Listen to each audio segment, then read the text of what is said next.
In the merciless environment of the desert that my pride calls home, community is paramount. We hunt together, we gather together, we protect each other, we prosper. Strange stars, arcane runes, superstitions, and blood maledicts. All reasons why I had to leave, to face these elements alone. Until I met her, a Genasi woman. We said we'd protect each other, or something along those lines. I have a new pride now, and I will do what I can to not let my curse get in the way. Hopefully with their help, I can cure it, or at least learn to live with it. Oh, hello there. No, don't mind the snake. Gypsum won't hurt you. Unless I ask him to. My name is Sivan. It's hard to say what I'm looking for exactly. All I know for sure is that I haven't found it. I believe that my mother may have the answers I seek, but I can't really confirm that until I actually meet her. However, I feel fairly confident that I'll find her. I've always had a knack for, let's call it, premonition.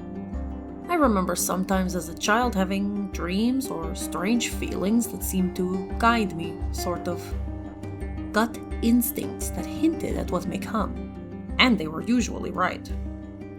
But my father was a simple merchant and had no patience for such frivolity, as he would say, so I learned to just ignore it. Years later, after my father died, I wandered around for a bit until I finally landed in Boaz. It was there that my arcane training began.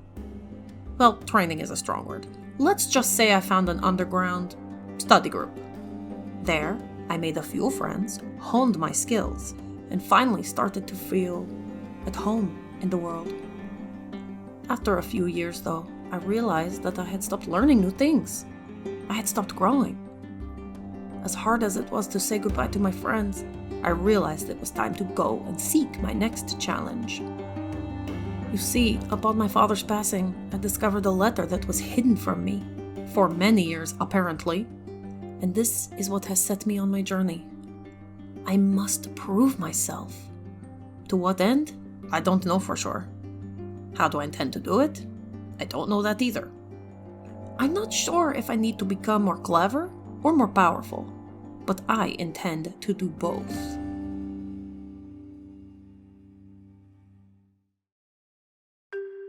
What are you doing in this jungle? What? You want to know me? I am Conley. I think it means fire bat or something. That's what my friends say to me. My job is to make sure people don't come here, take away all the trees just to make another tavern because the old one started to smell funny, or start another war and have to build more walls just to burn everything in between you and they. I do this because my friends are good to me. They take care of me, raised me up from when I was found in this jungle with no memory and an empty stomach. They teach me to hunt and thank the things I hunt for helping me keep living. Though I like the big monsters of the desert more. They are fun to fight and make very good tools from their body. Big bugs especially. They say it is my job to tend to the balance. I like to think it means that you can keep being people and grow and build and all that, and my friends can keep being the free life that they are, so long as nobody push too hard on the other. My friends say I don't fully get what they mean, but they are happy I protect them, so this is what I do. Your old Sultan respected this balance. Let's hope the new one does the same. Now, if you are a trader or nice person, you can go through. Otherwise, if you bring any harm to this place, I will make new tools from you. So tell me, what are you doing in this jungle? Evening. Good to meet you. Most folks know me as the Jackal of Zaracuda, but my friends, they call me Jack, and I hope we can see each other as friends. You may know me as a spy and advisor, or you may have heard of me from that unfortunate assassination business. Well, why don't we put all that aside for now and get down to business? What can I do to help you out today?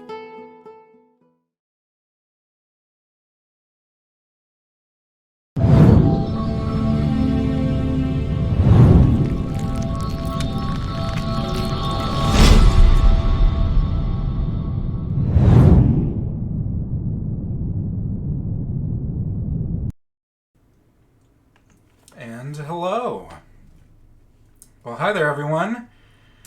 Welcome to Legacy of the Lazuqu. No major announcements today besides an apology for our technical difficulties. Tonight, there will be a couple things not present that will be next time, including on-screen crits and advantages, and a nice little thing called corruption. We will not be doing that tonight.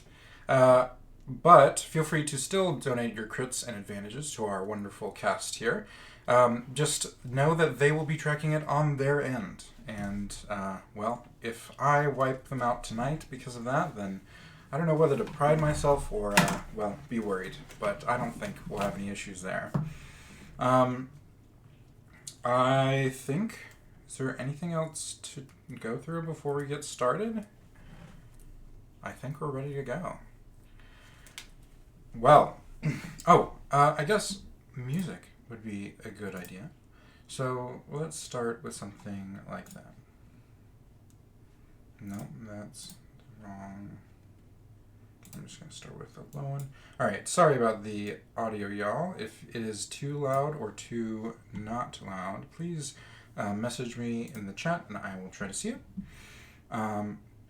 But beyond that, I believe we are... Oh, I don't even know if they can hear it at all. Oh, okay. Now they should be able to hear it. So, yeah, I think I'm just gonna and start it from here.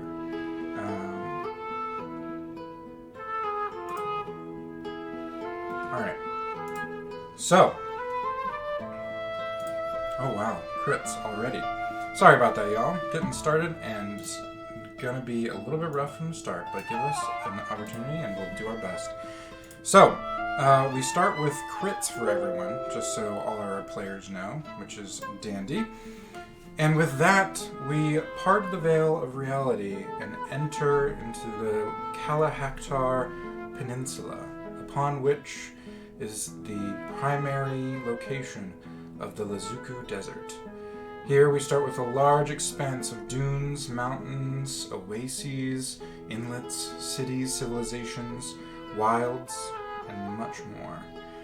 We zoom in from this large view into a small, relatively, but large province of Zarakuda, where the wonderful, not sure why that's happening, but with a zooming into a small town known as Ortazim on the edge of Zarakuda as a province. Here it is a border town where across most of the province there is a 20-foot high white marble and sandstone wall that encompasses most of the capital. And Ortazim is a bustling merchant and kind of trade hub that leads us into a small kind of city center. And with that, we find a bunch of bustling people with wagons, trading caravans, any type of animal, bug, horse, pony, dragging all different types of goods across the area.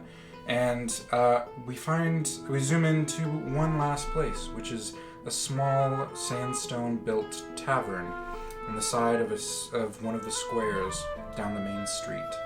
Here, it is a place known as the Shaded Fern, and within it is a small but quaint environment lit by candlelight and with a large slab sandstone bar with a single lonely bartender cleaning his wares behind it. But it is not empty. It has one individual waiting there, and, well, I believe I will pass it over to Connor to describe who may be sitting there. Sitting, sitting at the bar is a halfling with suntan skin. It looks like he's in his mid-30s. Beard, sandy hair, and this like gray ish leather armor get up with a silver brooch of a jackal holding his cloak together.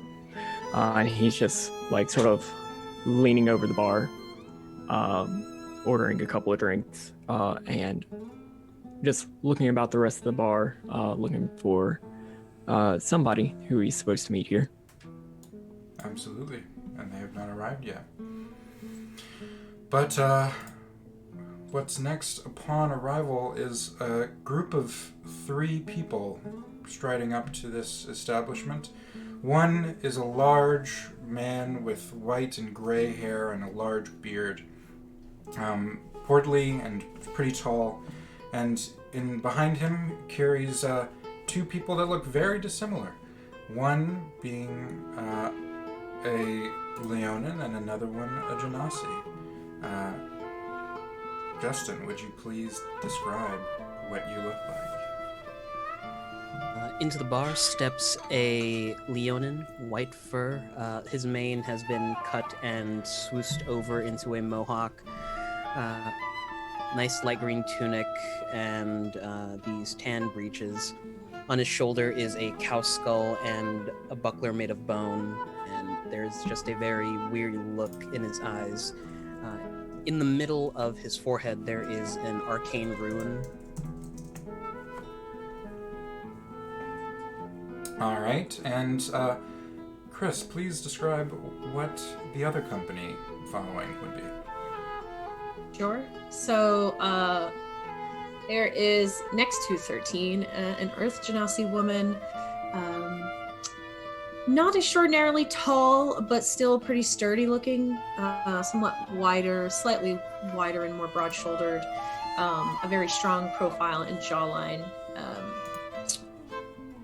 She has a long ponytail that starts kind of white at the roots and gets pinker as it gets to the end. It's this like really bright hot pink color, and there's golden ribbon throughout it. Wearing kind of a simple like beige off-white pantsuit with simple leather armor, just the chest piece that's made of it's like a studded leather, very soft mauve, dark mauve color. And besides the gold bracelets at the end of her wrists, otherwise doesn't really have, I mean, has a small pouch by her side, but doesn't appear to really be carrying anything. Yeah. Awesome. And with these 3 figures that jump in, the large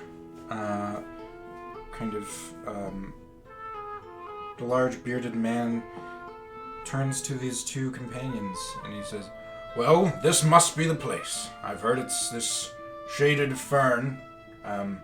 Is that our company over there? I believe it's finally our destination."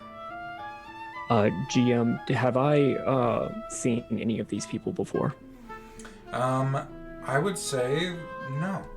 You recognize that the large portly man wears a sash across his chest that identifies him as a Sereb of Isa, something that you would be familiar with.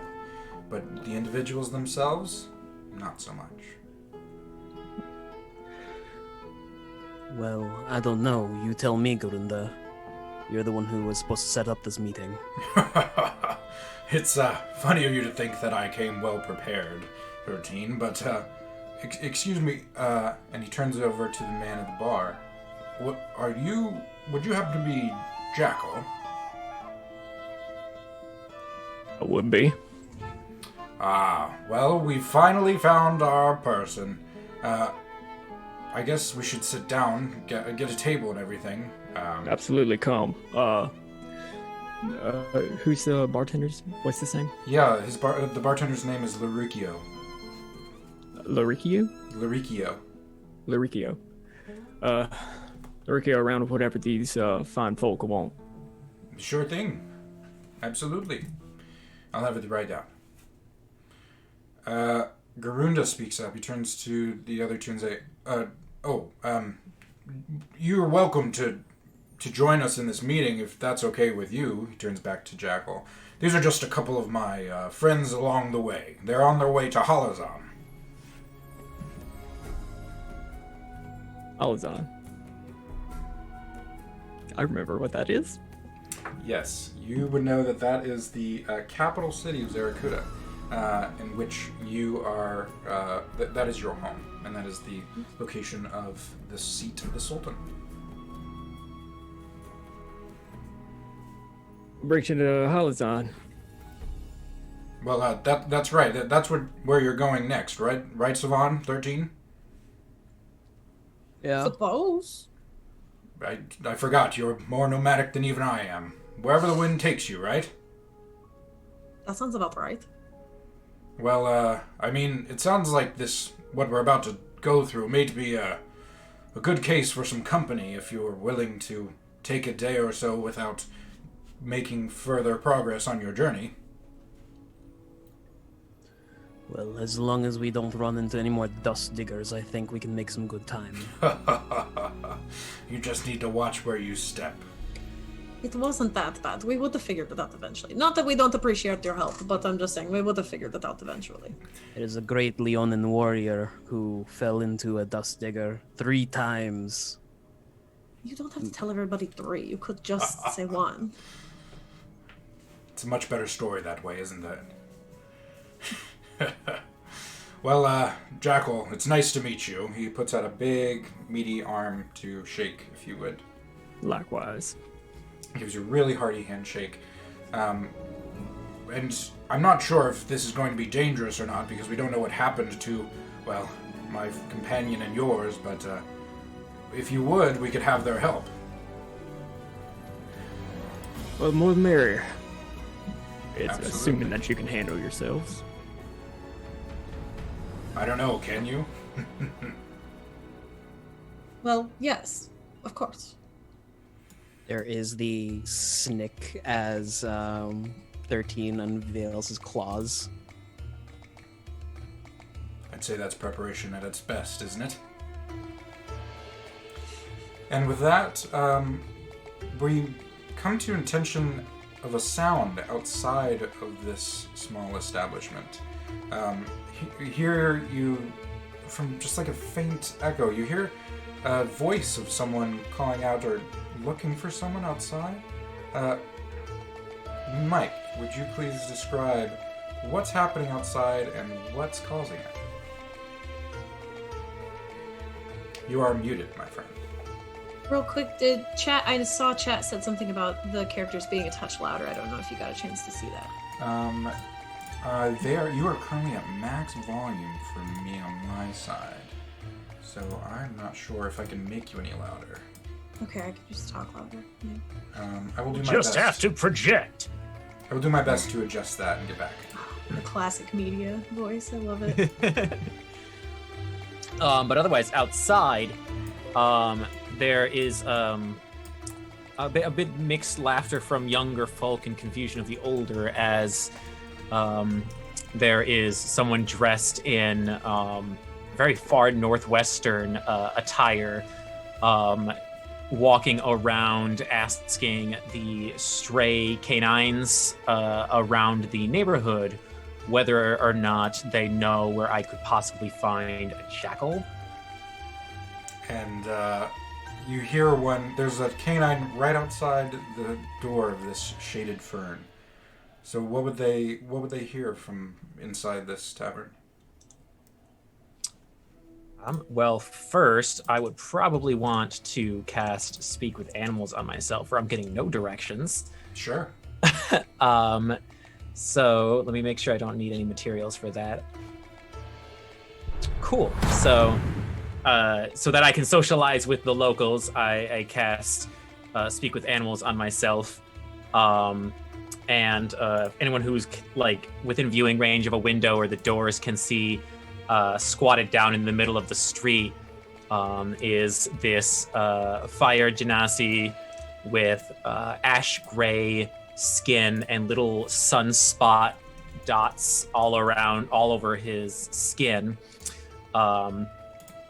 Has like a interchangeable cat cloth cloak. It looks like there is a spotted leopard on one side and some sort of I think it's called a brain fart on the word. It's a Black Panther essentially, and there's some roughly made leather lamellar type armor in a vest design. He's got a pair of colorful pouches on either of his hips, as well as a like handcrafted wooden spear with some sort of bone material for the spear tip itself. He just has the spear resting on the ground right now and is looking at the dog. And I know you should be able to understand me at this point, but I was wondering, do you happen to know where I could find a jackal in the street right now? A jackal? Jackal? I don't like jackals. No, those aren't as good. No. I know. It's okay. Shh, it's okay. But I am looking for a jackal somewhere in the town. Well, no, jackals are only outside. You don't want to go there. Dude, does any jackal come close to the town? Not if I have anything to say about it. I usually bark at them. Okay, then do me a favor. If you see a jackal at any point, just bark really loud so I can hear you. Okay? Oh, okay. I can do that. Okay, thank you. You're a very good friend. Oh, thank you. Do you have any food, by the way? I do. Do you like dead bugs? No, never mind. I'll just bark at them. It's fine. Thank you. And everyone else within, you hear a strange language back and forth between a dog and a person outside. And depending on originally how Conley was attempting to look for jackal, you might have heard the word jackal echo and sing through the doorway. Does anyone do anything? Remind me, I haven't been in town for a very long time, but is this normal? That'd be more of Jackal's purview. I haven't been here for very long. People screaming out in the street, sure. But I believe I heard them say something about Jackal. Is there multiple of you by chance? I'm that good. Well, they might be looking for you, I guess. Nah, couldn't be. Oh, well, must just be a coincidence, I guess, but I don't know. I would have thought there aren't many jackals in here. Conley, from outside, you hear the word jackal echoed multiple times within this establishment. Just a few paces away. I take a minute and turn to my companion that I'm holding on to the brittle of, and it is a large scarab-like beetle with a saddle mount and bags all over it, kind of restraining the wings from opening, but it looks like it's packed for travel.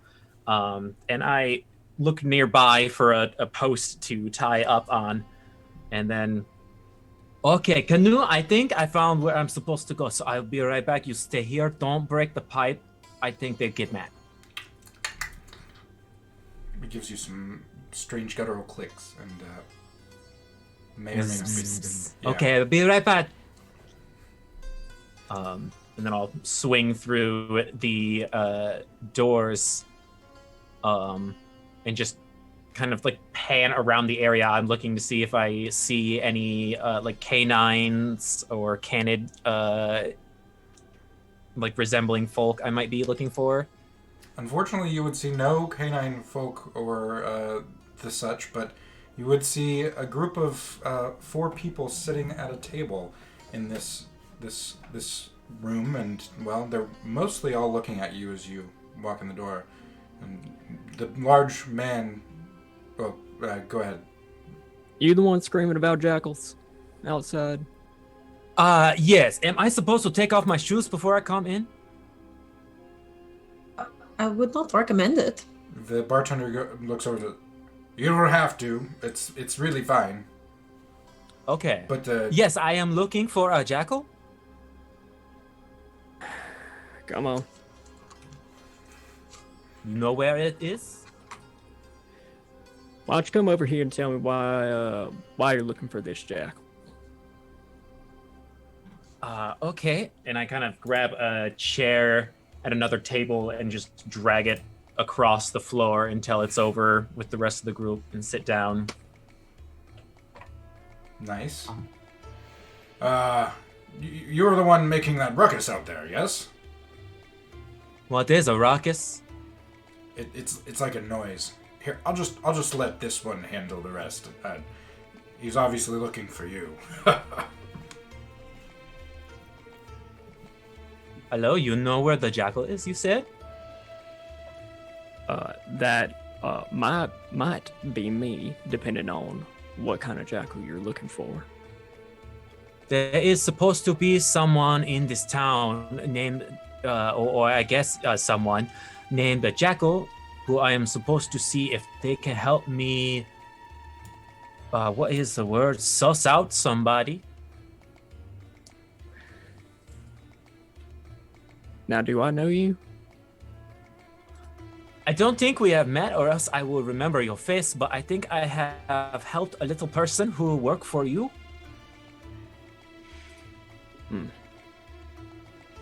All right. Sorry, they mentioned the fire genasi. I think I was looking for somebody a little bit different. Well, yes, that would be me. I should be able to help you with whatever you need. Now, tell me what you need. I need to know, first off, are we allowed to go to the party where the new Sultan is going to become Sultan? Would random people be allowed to visit that sort of event? So you would know that with the new Sultan coronation just around the corner, there is a massive festival of many days that takes place over the next few weeks and over about 1 week. And so you know that in terms of parties, there's plenty that are part of the public, eye. However, there are specific ones in the inner circle that were not at all open to the public, and only the very highest of the society around here. Sure, you can get into some of them. Okay, then I need help finding out how to go to the party, and then make sure I get the chance to meet the new Sultan. I like to know who this person is before I let them do whatever they do in the town. That's you're suggesting you're going to vet the Sultan yourself, is that it? Well, yes, nobody else has done this for me, so I have to go do it myself. Ha ha ha. Well, let's just say this. If you intend to get through this small gate, you're going to have to get behind everyone in that long line. And you all remember seeing hundreds of people standing up in order to get through this gate at the end of the main street. It didn't look like it was moving at all. How many people are coming to town? Well, it's not as if a new Sultan gets coronated every other week, let's just say that. I will hope so, or else I've forgotten about many of them. Well, you see, this coronation, people from all over the Lazuqu desert come. It's not just Zarakudans. You see, the next Sultan could be from Saram or Boaz or even Garunda, though that's not likely.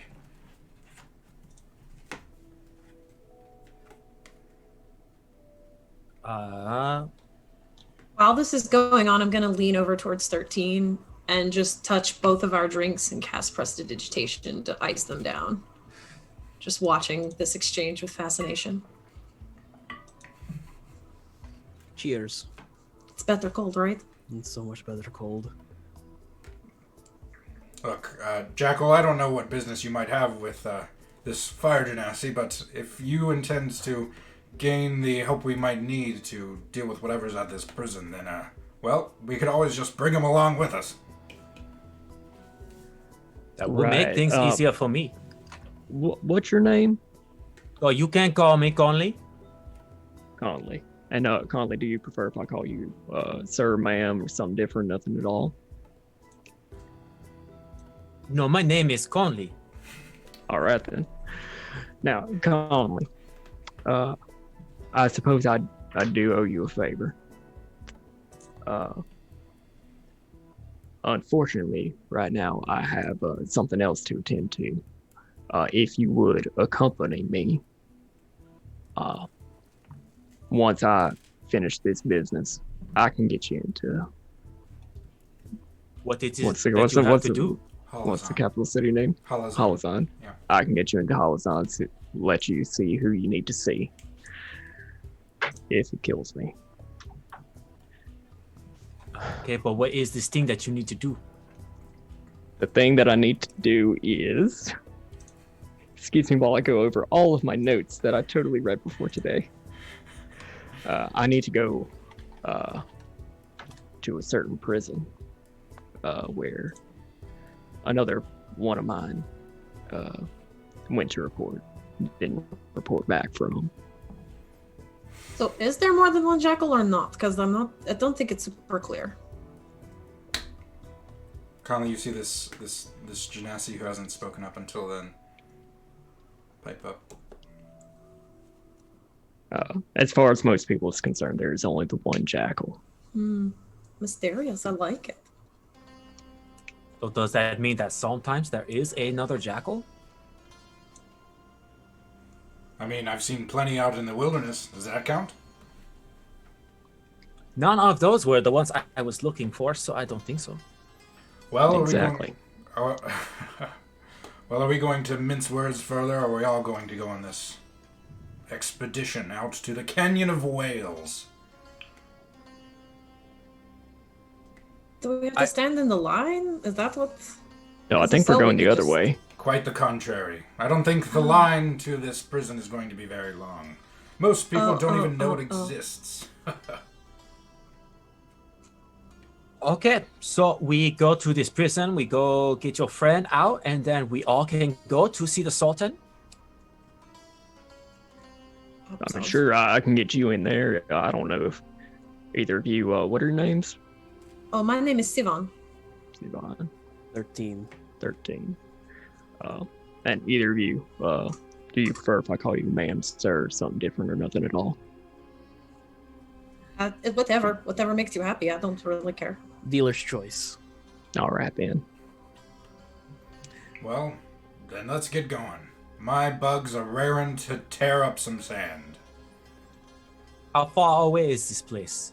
On bugback, about half a day.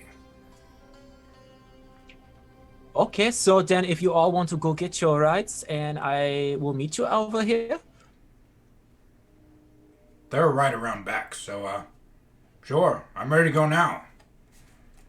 Everyone make sure to refill your water skins, because, let's just say there won't be a ton of hospitality once we're there. Okay. And with that, unless anyone has anything else they'd like to do before heading out, you all, as a strange, unfamiliar crew, take to the desert sands. This Garunda, Sereb, leading you the way, he basically seems to navigate the wild desert outside of Ortazim like it was the back of his hand. He knows it very well, and he has a large black beetle that he rides that is quite fast, and you have to kind of try to keep up on your mounts specifically. For those of you who don't have one, he had multiple that he could have at his disposal. You all take off under the beating down hot desert sun, and you're kind of left to your own thoughts as the kind of like of the desert sand kind of pulsing behind you as you're tearing off towards this random canyon. Garunda kind of turns to Conley and says, "So, what's your story again? Why are you here in the first place? Where did you come from? It doesn't look like you're Zarakudan for sure." No, I come from Vagnorosi. I am here so I can make sure that nobody is going to come and be a bit of an asshole to the trees. Well, you won't find many trees around this part. But, well, that's quite a long ways. That jungle is way up to the northwest. Not many people have gone up that way. I like it that way. It's okay. But because of all this salt and stuff that is happening, a lot of people are coming through, so I have to find out what everybody is on. That's one way to do it. Well, I'm impressed that you got here. You weren't as fortunate as these two who almost got taken up by a dust digger. That was quite a funny story, but we got him out in time. Oh, dust digger? What is this? I'll let them tell the story. Kind of like turn and like slow down a little bit so I can be aligned with the other two members of this group. So this person who is leading us says that you fought something that called a dust digger. It's a type of ambush predator. It likes to bury itself in the sand. Anything that goes over the top goes right into its maw. Oh, so it's like a bug. It's more kind of like a starfish, if you've ever seen one of those little guys in the ocean. What can you do with its body? Run away from it? No, I mean like when you win the fight, what can you do with its body? I'll just turn to 13. Like, I don't. They don't taste very good. Can you And, make something from it? I think they're invertebrates. I think those who have lived the tale to survive an encounter with a dust digger are happy to live with their lives, not the carcass. Oh, I think that is very boring then. Well, I respect your huntsman attitude. But I don't think we're going to run into many of those here. You see, this prison used to hold some very deep-seated evil, and, well, it should still be sealed away. But I'm not so sure now that Patria's gone missing. Is this evil magic in nature? Oh, yes, absolutely. Have you ever heard of the Mad King of Onyx? Have we ever heard of the Mad King of Onyx? Depending on who you are, if you were well educated among the region, you would have heard of it for sure. That is not me. But you might have heard whispers of it. It's kind of like the closest thing that you would know is like it's kind of like a folk tale of a mad king that went rich with kind of like rife with greed and gave up his riches because he was so self-indulgent. Sivan, it might be something worth looking into for my little problem. But I think if I remember correctly, it's just a fairy tale. I don't know. I mean, we can look. I don't know where, but we can look. But for the Mad King. Well, yeah. Do you know where he is? No. He's been dead for years, for at least 50, 100, maybe more. But he was consumed with magic, so who knows? Maybe he still does walk these lands. Have you ever heard of the twisting wastes of Onyx? It's just on the other side of these mountains. He points to this canyon you're at. And those of you who have ever been anywhere near Zaracuda know that there's a large expanse of desert that are called the shifting wastes of Onyx that are reported to be extremely dangerous, have very strange magical sightings, and not many people go and come back without a few scratches or loss of life. That's a big jump from a few scratches to loss of life. It's a big window. It's a big area. Okay. I'll just look at 13. I don't know how helpful if he's been dead that long. There's a shrug. Jackal, what is your hopes? Do you think that your companion is actually alive here, or do you think, well, they're probably gone? Well, my hope is to find out. I would certainly be upset if one of my own was killed. Yes, Patria was a dear friend to me. She was very kind and always the most helpful out on the canyons back in Loch Bakazan. And Conley, you may recognize this name. Patria was the other Sereb that you have ever met come through your area. You said that this person is missing or dead? Well, yes, I haven't heard back from her in, well, at least a month or so. She's, Letters take a very long time to get to places. Yes, it definitely can, but it's unlike her to not report back. And it sounds like Jackal's friend was the same. Where were they last? But they went to this prison. Oh, well, that is good for us then. Yes, I would say it's along the same trail. But with any luck, we'll find them there safe and sound. But I don't have my hopes up that much. Well, are you ready to speed up again? You all know that for most of you who are not familiar with this type of writing, you're already going pretty quickly. I am okay to go faster. I don't think we can ride and talk if we go any faster, though, or else we might bite our tongues. Well, better to make it there by evening, then. Off! And he kind of like takes a kind of a whip of the antenna of his beetle and takes off along the sands. You all take a few more hours. Very hot, very dusty, very kind of like sandy blasts against your faces as you're carrying on. Until finally, after about 5 hours of travel total, you come up upon this strange rock formation in the middle of the desert that seems to resemble some kind of bird. And Garunda turns to it and he goes, "Ah, this is the right turn. This is a Eagle Rock. I know it's very unique in its naming, but it doesn't even look like an eagle that much, but it's the landmark we need." And he basically turns you all on about a 90-degree angle to turn into this canyon, this kind of like inlet of rock. And above you, there are massive cliffs of this kind of like red and brown sandstone and clay cliffs that stretch up at least 300 feet above you.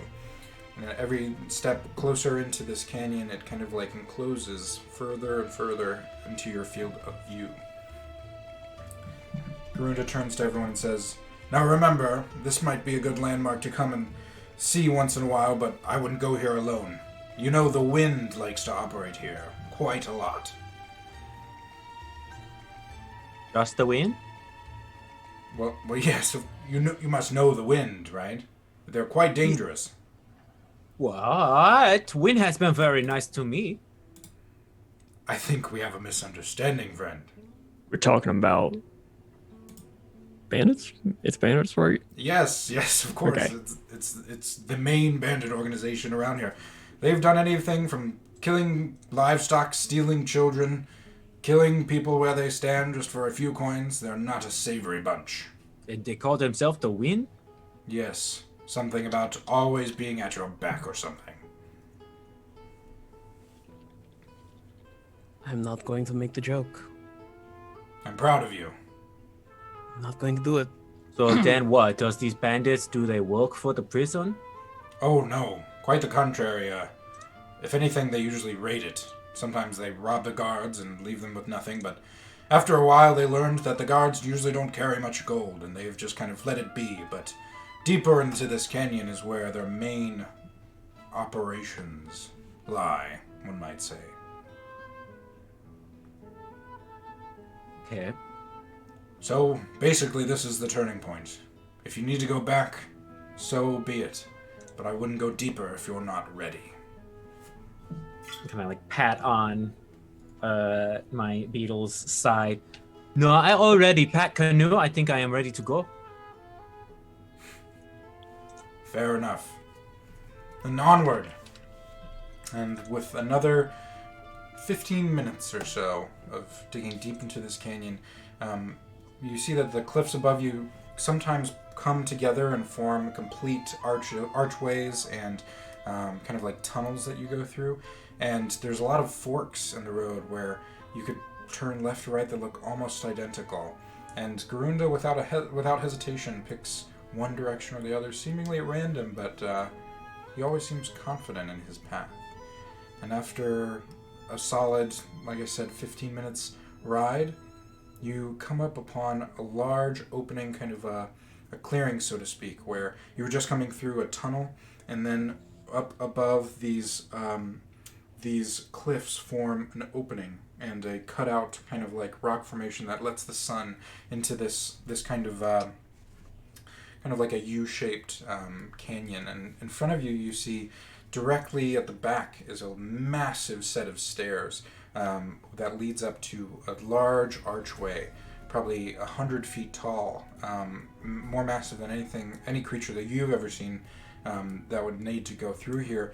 But it's etched in this ancient dark stone, and kind of cloaked in like tons of rock and kind of clay stains, and seems just to be extremely old. Around it, you see tons of small little caves dotting the landscape, and you see what used to be some kind of cages that have since broken down and been torn. Even just a few kind of littered across the open sand in front up till these stairs. I believe this is it, but it's eerily quiet, if I do say so myself. Does this ancient dark stone, does it look like it's like local mineral or something else? Make me a nature check. Okay. First roll of the game. That results in a 7. Okay. It looks like some dark stone that you've never seen before. Okay. 13 will look at the stairs and the unfamiliar canyon, kind of get a shiver up his spine and shake his head. Jack is going to jump off of his beetle and start heading forward. Okay. Garunda kind of follows suit, takes off his kind of riding gear, places it back on his beetle, and he starts to kind of rifle around and he goes, "Normally this is where the guards would be, directly on these stairs. They have a small little cave of their own that they use to sleep, but they would have been here by now. This is not a good sign, Jackal." You said there were Yep. like smaller tunnels like dotting around the area. Yeah, so think of like one big U-shaped wall, and then at the very center of it is that large stone one, a stone arch, and then around it are smaller caves, like up and down these cliffs. Does it look like there's any activity in the smaller ones? What's your passive perception? My passive is 13.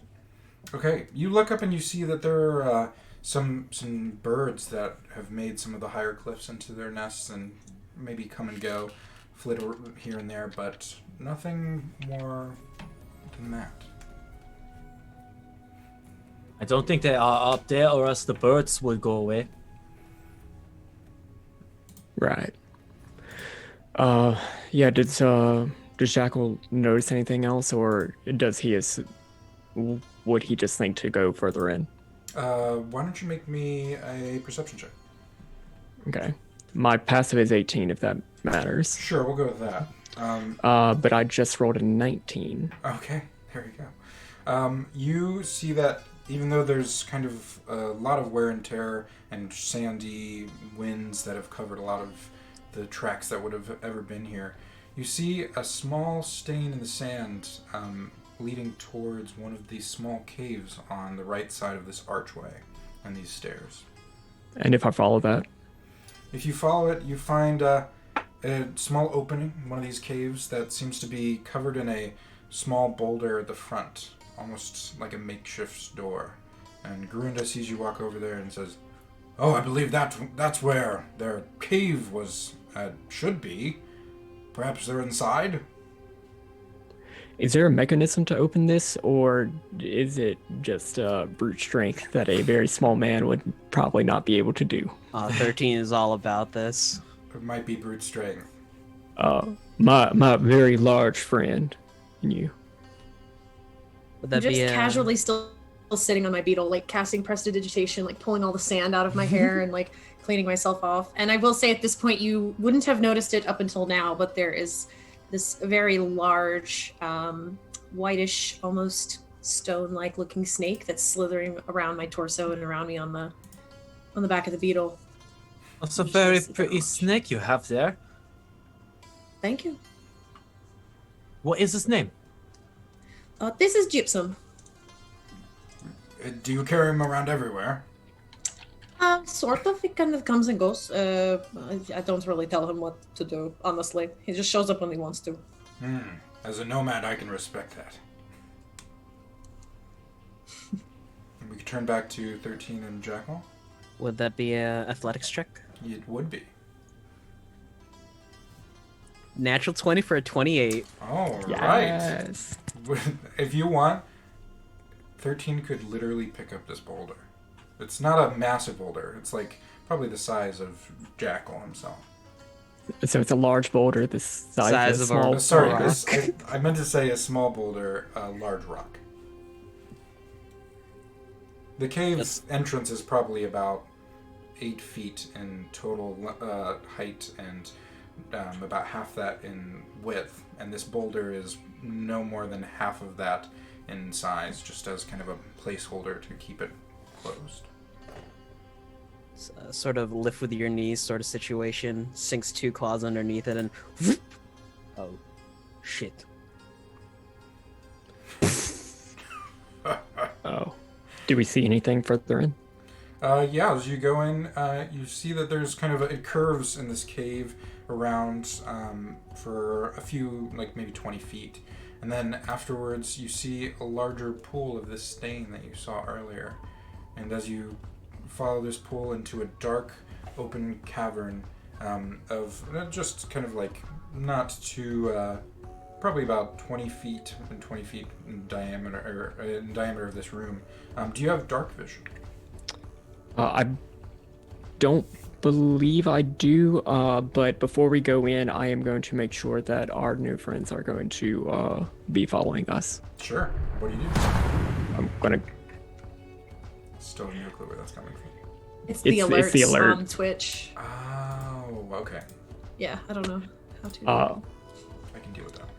Yeah, I'm just gonna go back out of the cave, and I'm just gonna be like, we found a way further in. If you would like to follow behind us, or in front, or beside, I don't really care. But yeah, would y'all like to come on? I mean, I suppose I could help. Sure. I'll get off and approach.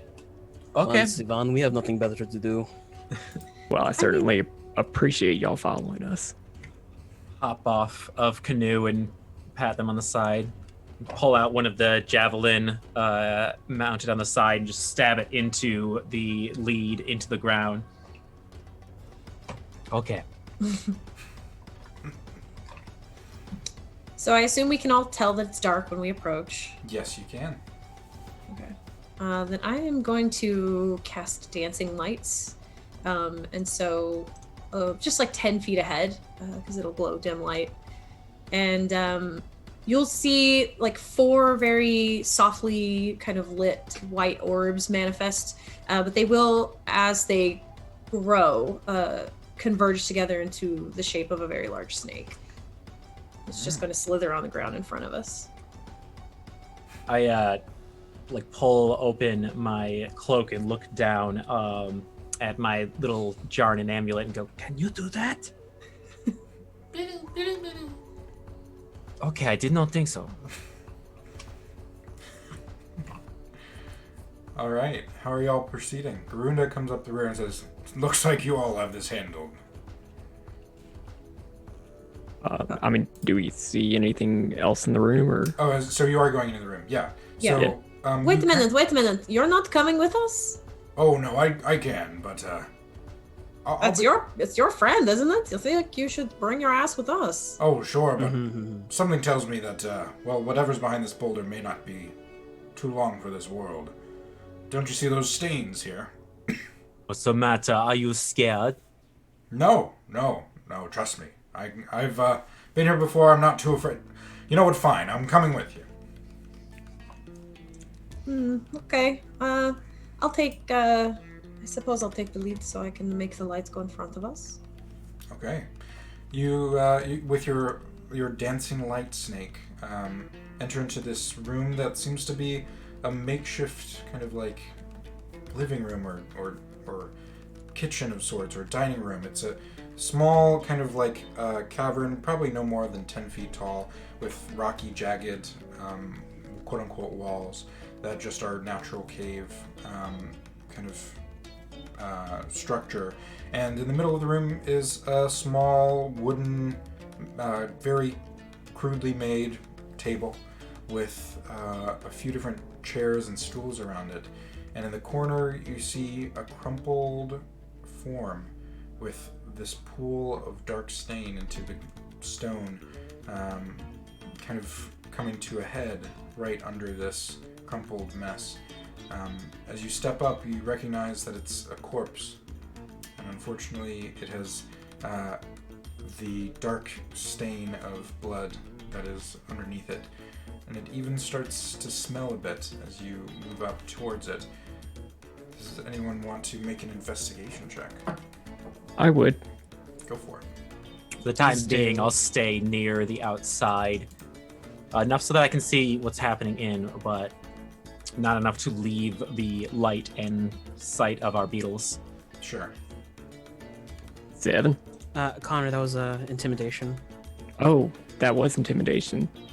I was gonna say too, I'll provide the light if that 6. assists at all. 6. Okay. You come up to this corpse, and because you don't really want to touch it, you can't see a ton of what's wrong with it. You see a pool of blood at its base, and you see something akin to a large hole in their torso. But that's all you can make right now. You have no clue what could have caused it. Alright. Well. There's other ways further in? There is one passage directly behind this table, and it seems to be covered with a burlap kind of flap. Okay. I'm gonna go over there and just like hold it aside to let some of the light through. Do I see anything behind there? You see that this looks like a storage area of sorts. It seems to have some very primitive food stores and kind of like some paper and like a quill to write with, things of that nature. But it seems to be somewhat empty and potentially even like gathering dust. Empty, like, not that this was like raided, but just like there's nobody here. Like it's like low stocks, yeah. Okay. Alright. Well, looks like that's about it here. Garunda steps Gross up. in here. And you see that it's kind of a living area, it seems. There's an area where these crude uniforms of, it seems like a blue and red stripe across a uniform of Zaracuda that Jackal would recognize, are kind of thrown into a pile in a corner. And other than that, it seems as though it's just kind of a small living quarters. Garunda steps up though and kind of surveys the room. He goes, "Oh, this is where they eat most of the time, but normally it doesn't have a corpse in the corner. Has anyone checked that out?" Yes. Yes, I've checked it out. No. Well, it's got a. Oh my goodness! He kind of takes a step and with his quarterstaff, kind of moves the corpse into a kind of more laid out position instead of being crumpled into the corner. What you see is a kind of like a darker, kind of like mid-tone human man that is, that is past his time, eyes closed, and a large kind of like wound about the size of an arm, like probably a good size of like someone's arm that is pierced through the entirety of his stomach. He goes, Has any of you seen a wound like this before? What could have made this type of hole? I couldn't even have done it if I'd tried. Nature check. Sure. 7. Oh man. We're rolling a lot of 7s. Yeah. I have a -2 int. Yeah, so you go up to this hole in this corpse, and it looks like you could have maybe done it, but it takes a lot of effort to make a hole that big in someone's flesh, and you've never seen it like that before.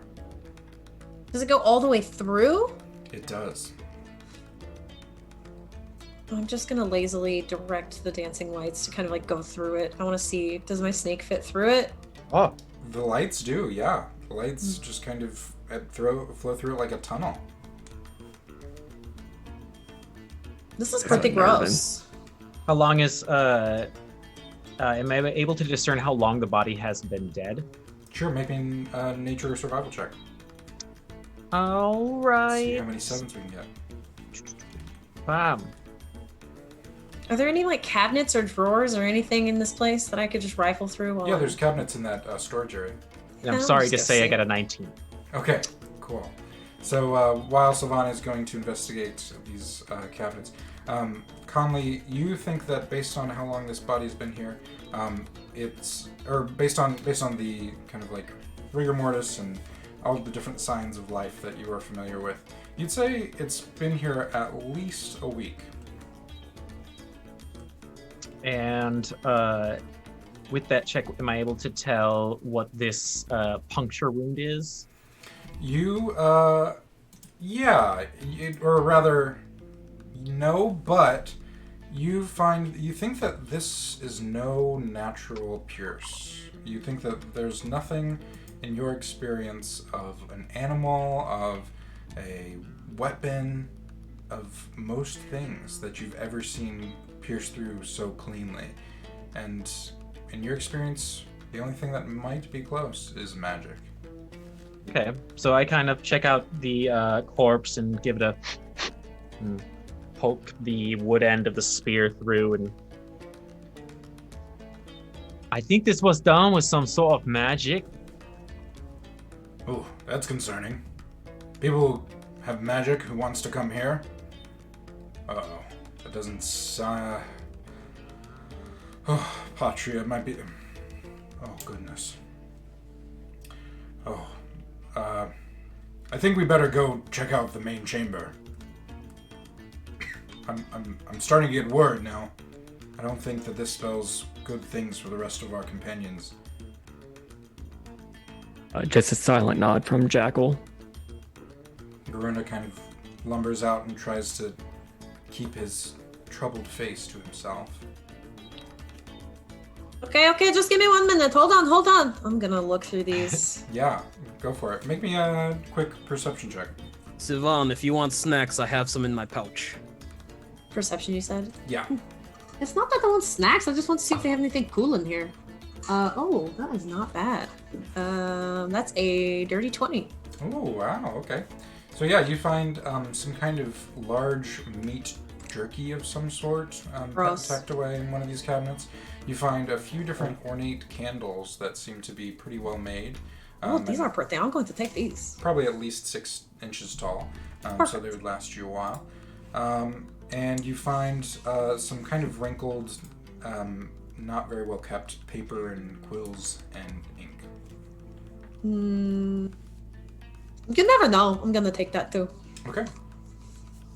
I don't think jerky is supposed to be crunchy. Don't eat that. You don't know where it's been. Cabinet walks Oh my out. god. All right. As you walk back out, Garunda has started to kind of like wait in front of this large staircase. Does anyone want to do anything else before moving on to that? I'll go on ahead if he's like nervous about going in. Sure. He, Are there more like small alcoves in the tops of these rock faces? Yeah, there's probably at least 100 of these small little caves around you. Most don't seem. Some are big, some are small, but yeah, there's a lot. 13 is just gonna hold a finger up real quick and just check a few of them. He has a climb speed, Sure. so he could get up and just poke ahead. Nothing. Go for it to the next one. Sure. How many are you checking?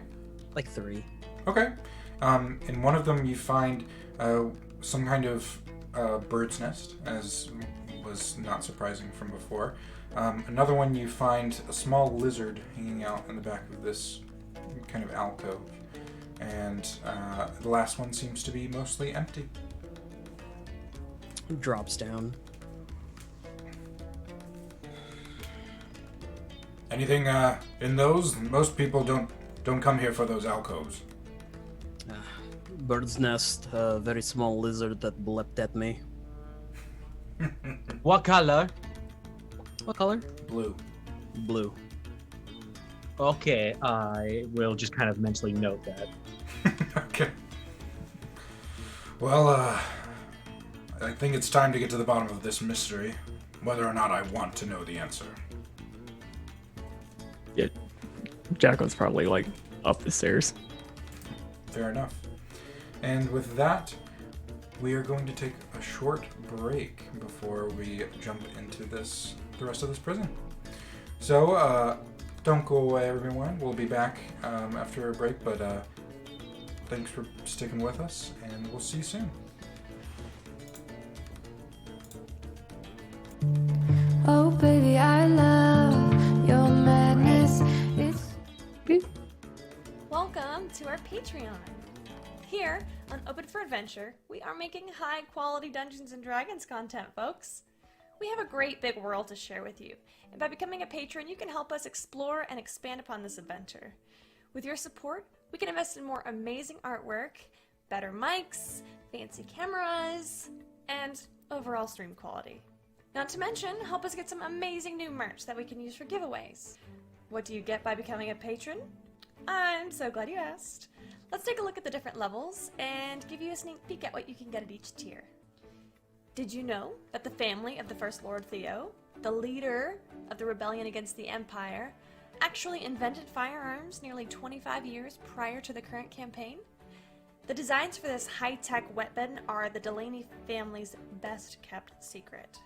Also, they were originally invented by the late First Lady Victoria, Theo's mother. Access to lore leaks like this is what you can expect from the first tier, written in blog-style posts after each weekly session. Ever wondered what goes on off-camera? The next 3 tiers give you exactly that. With Stolen Moments, you can get access to text-based roleplay moments, highlighting experiences that don't make it onto the stream, like Leona's training session with Ray and Asmrin. Stolen Moments Plus gives you access to roleplay moments featuring our guests, non-player characters, and historical figures, featuring the likes of Marshall, Annalena, and even the Empress herself. And Roleplay Addiction takes us to a whole other level. This tier gives you exclusive 30-minute videos of canon interactions not otherwise seen on stream, like late-night drunken interactions between paladins or tender moments featuring your favorite character ships. The Warm Fuzzies is super simple. It's everything I've listed so far, and also you get your name on stream after our weekly regular sessions. Every session. And our undying love. And finally, the most epic of all Patreon tiers. Drum roll, please. The Lore Master. This ultimate and final tier gets you first look access at all of the content going into our upcoming, official, Open for Adventure campaign setting. Lore, maps, monsters, items, dungeons, dragons. Go ahead, have a look around, make yourself at home, and consider becoming a patron to help us make this fantasy world a little bit closer to reality.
Oh, hi. My name is Express Love. I'm the Senmarian god of coffee. Did you know that in Senmaria, every cup of coffee is made with found familiar coffee beans? That's canon. In Senmaria, every cup of coffee is good coffee because it's made with love by Found Familiar. Did you know that every bag of Found Familiar coffee features artwork from incredible members of the tabletop gaming community? That's canon. Each blend and roast of Found Familiar coffee features cool D&D names like Thieves' Cant, Face Step, and Pact Magic. In Senmaria, every royal meeting that Ray attends features the Cartographer's Blend, a brew of coffee made by Found Familiar in conjunction with Devon Rue. Now that's canon. Found Familiar coffee. Buy it today.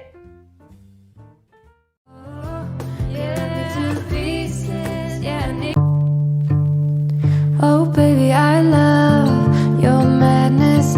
It's so incredibly beautiful. Oh, you shine like gold, so selfless to all, and wild like an animal.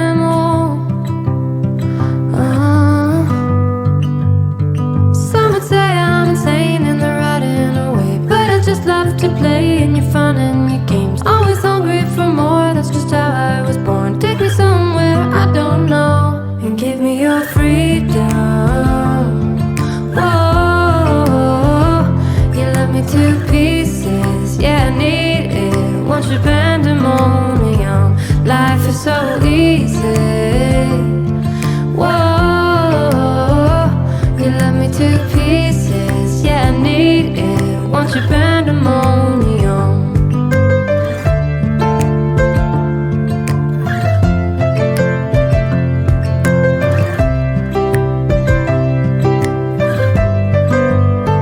The limit of love is endless, I know.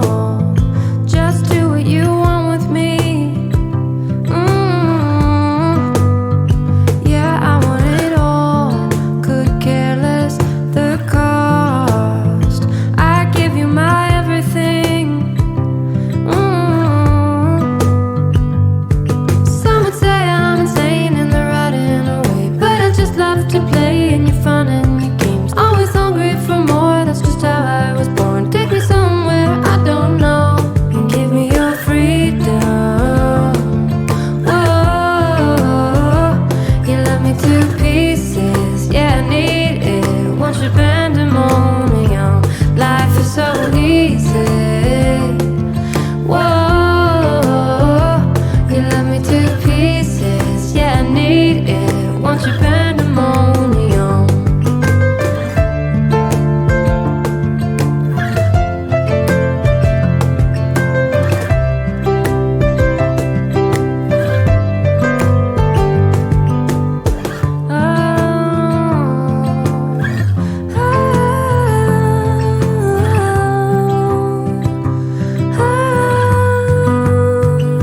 And give me your freedom. Whoa, yeah, me to pieces, yeah, I need it. Once you're pandemonium, life is so easy. Whoa, you love me to pieces, yeah, I need it. Once you're pandemonium. Oh baby, I love your madness. It's so incredibly beautiful. Oh, you shine like gold, so selfless to all, and wild like an animal.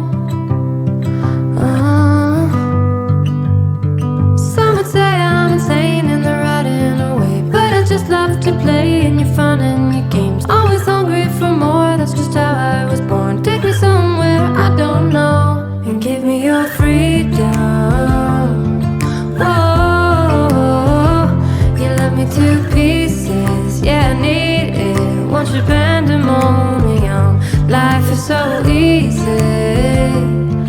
Whoa, you left me to pieces. Yeah, I need it. Want your pandemonium.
Oh baby, I love your madness.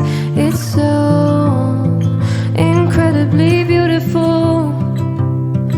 Oh, you shine like gold, so selfless to all, and wild like an animal.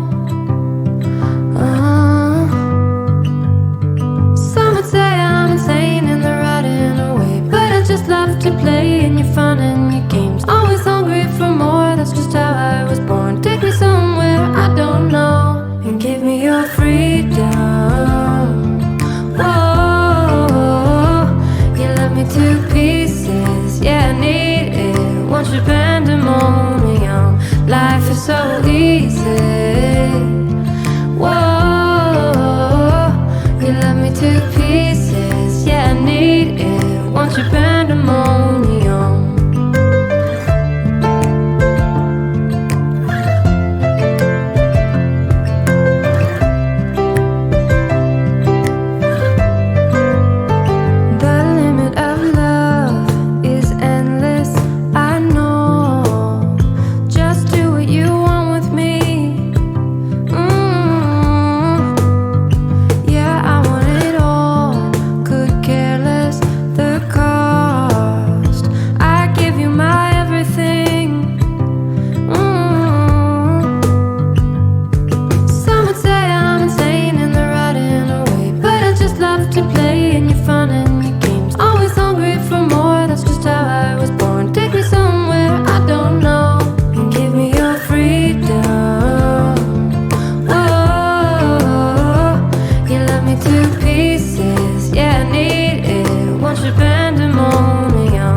pandemonium.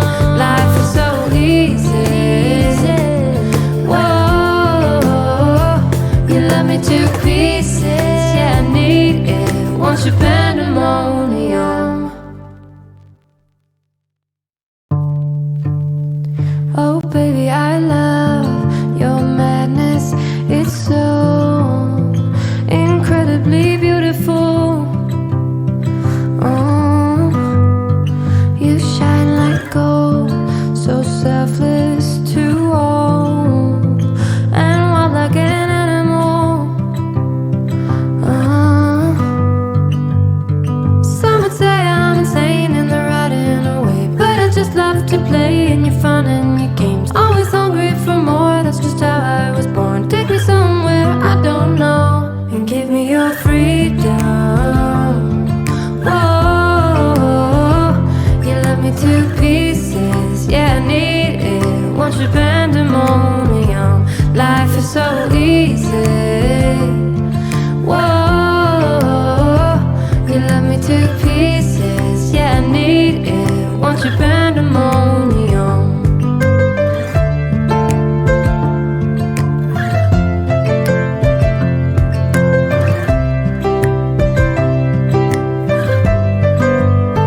The limit of love is endless, I know. Just do what you want with me. Yeah, I want it all. Could care less the cost. I give you my everything.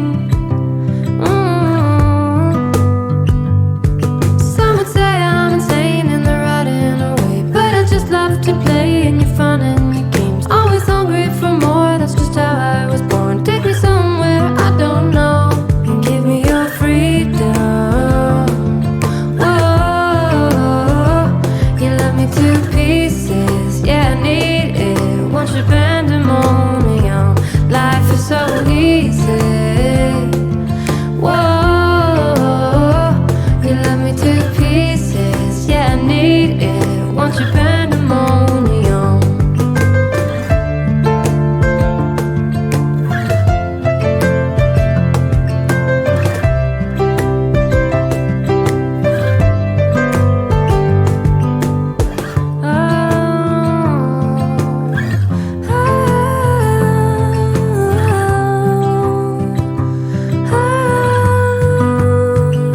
And give me your freedom.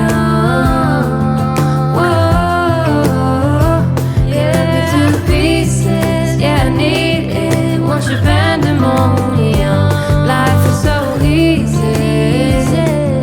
Whoa, you love me to pieces. Yeah, I need it. Want your pandemonium. Oh baby, I love your madness. It's so incredibly beautiful.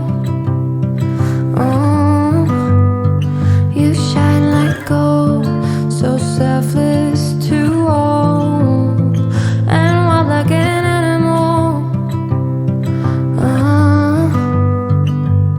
Some would say I'm insane in the right in a way, but I just love to play in your fun and your games. Always hungry for more, that's just how I was born. Take me somewhere I don't know, and give me your freedom. Whoa, you love me to pieces. Yeah, I need it. Want your pandemonium. Life is so easy. Whoa, you love me to pieces. Yeah, I need it. Want your pandemonium.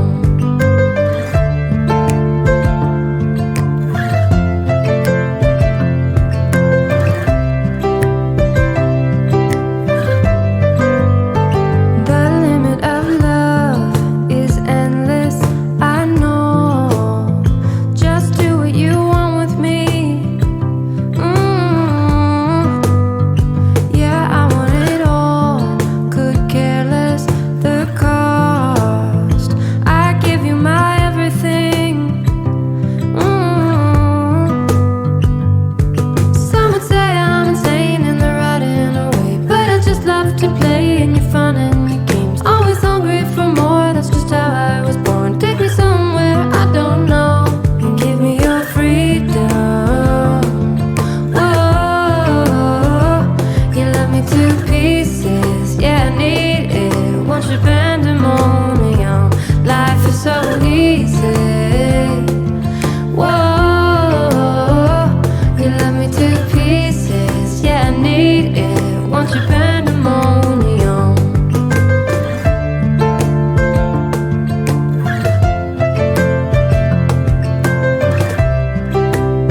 bunch of pandemonium.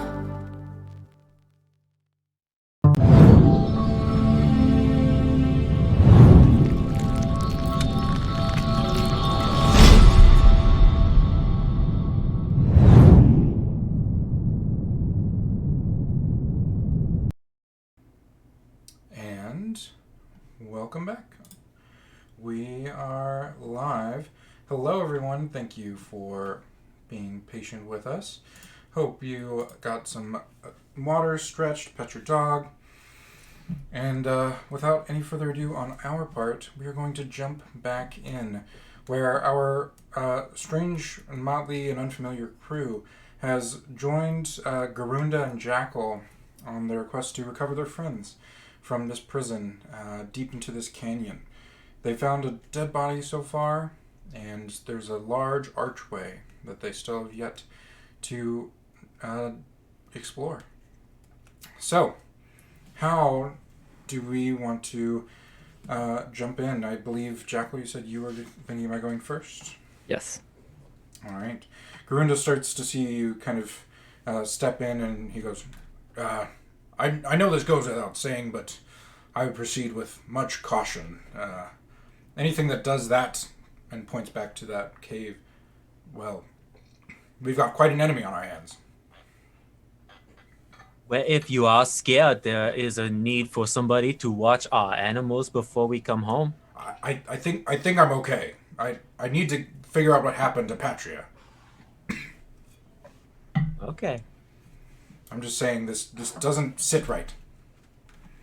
Yeah, Jackal just does a little curt nod and keeps heading in. Okay. Everyone presumably following behind? Anyone staying out? I will take up the rear. Front or close to front as possible. Okay. Absolutely. So, you step up these stairs through this massive stone arch. At least 100 feet tall, completely kind of carved out of stone, and goes back into darkness. Even though it's still, there's still a couple of hours of daylight left outside, it goes at least 100, 200, 300, 400, 500 feet into this canyon wall. On either side, you see an occasional sconce of a put-out torch. But beyond that, there aren't a ton of signs of life. There's a skittering of vermin that you might hear, but as you proceed in, it turns very dark. As we walk along, I'd like to just kind of like ball my hand on top of any torch we pass and just produce flame in order to relight them. Sure. Yeah, it takes you a couple seconds with each one, just kind of like relighting. But it actually does a pretty good job of lighting your path on your way back. After about 500 feet, you finally see at the end an expanse of cavern that comes into your view. And as you walk in, you see that it's somewhat of a large, how do I even put it? It's a kind of a large, what am I trying to say? It's like a square, but it's a room. It's a kind of like an intersection of different hallways. That's what I'm trying to go with. And this cavern extends outwards from this probably about say 50-foot opening into probably a large circular room that is doubly as high as the tunnel, surprisingly, and at least maybe about 100 feet in diameter. In the center of it seems to be a circular dais in the center of the room, and next to it seems to be a lever of sorts, and with a figurehead of a lion sat right next to this lever. On either side of you, in 3 different directions, you see small alcoves of more kind of tunnels of sorts. And that is the majority of what you see. Does anyone want to check out a certain direction? You said there's only one lever in this room next to a figurehead? A dais and a figurehead, yeah. And right now, most of the chamber is still completely dark, so there might be more things to see off of the glinting firelight once you're closer. I think I would like to light a torch and just go around and peek into these alcove hallways and just see if I'm able to see like any survivors or corpses. Absolutely. So as you make your way around, the first hallway on the left seems to open up into a hallway that is much smaller than the one that you entered in, but is nonetheless still pretty well carved of stone. After about 20 feet, it comes to a stop where it seems to have reached a cave-in. Well, that's unfortunate. As you go around to the next one, is that you're just gonna keep going? Yep. All right. The next one seems to be a curved passage of no longer perfectly cut stone, and kind of snakes into a rough-hewn stone that resembles the cave that you saw before outside. As you kind of make your way through it, you see a familiar stain upon the stone. I got a body over here. As you carry through, just about 20 feet further, you find yet another crumpled corpse. This one seems to be similarly treated as the last, and you find that another arm-sized hole is pierced through, this time their chest. Cool. Anything else?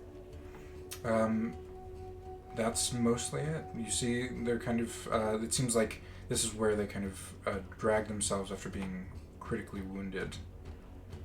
Alright, I'll come back out. Okay. The last hallway seems to lead out to yet another kind of like cavern of circular, roughly hewn stone. And you find that this is a similar size to like the dining room.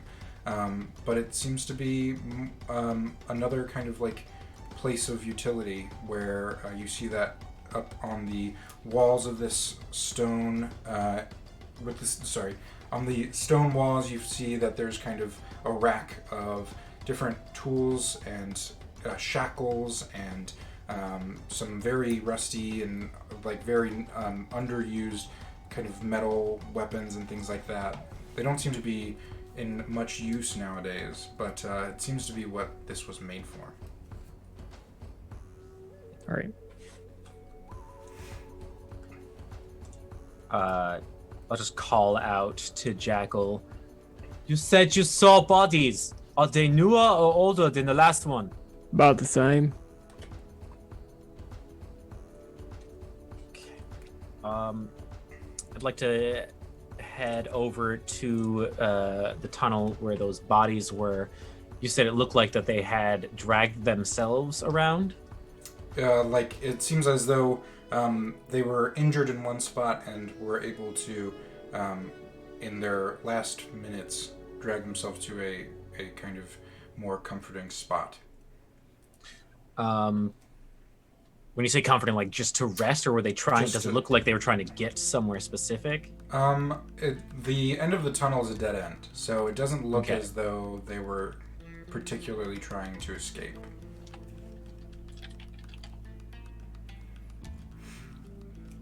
Garunda's kind of hanging out in the main room with everyone, and he kind of points out the lever and he goes, "I'm afraid of what we might find below us, but that's our ticket down, if you so wish."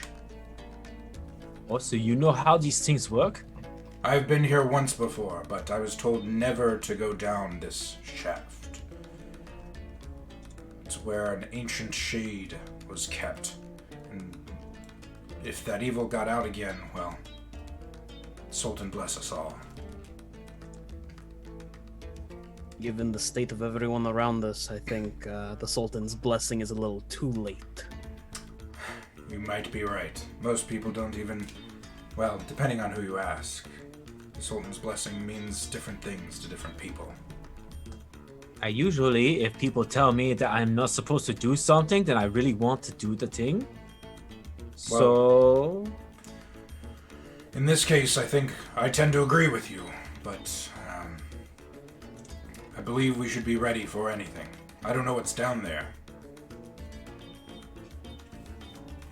Doesn't make a lot of sense that you're so scared about this shade, but you're not scared of the Mad King of Onyx, because that sounded pretty crazy to me. Well, it's funny you mention that.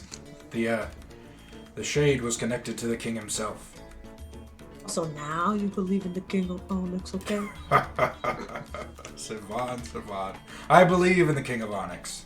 Just that, well, no one's seen him or his spirit anywhere near here for a while. You said that this is the king's shadow? Well, it was said to be one of his magical, corrupt, awful pets of sorts. Oh, okay, so a magic shadow. Yes. Can I get a closer look at any one of these bodies to see if I can figure out what did this to them? Sure. Since shit's getting sticky. Yeah, you can make me an Arcana investigation or nature check. Ooh, I'm pretty sure. Okay. Got it. That's a 15 plus 6, 21. Okay.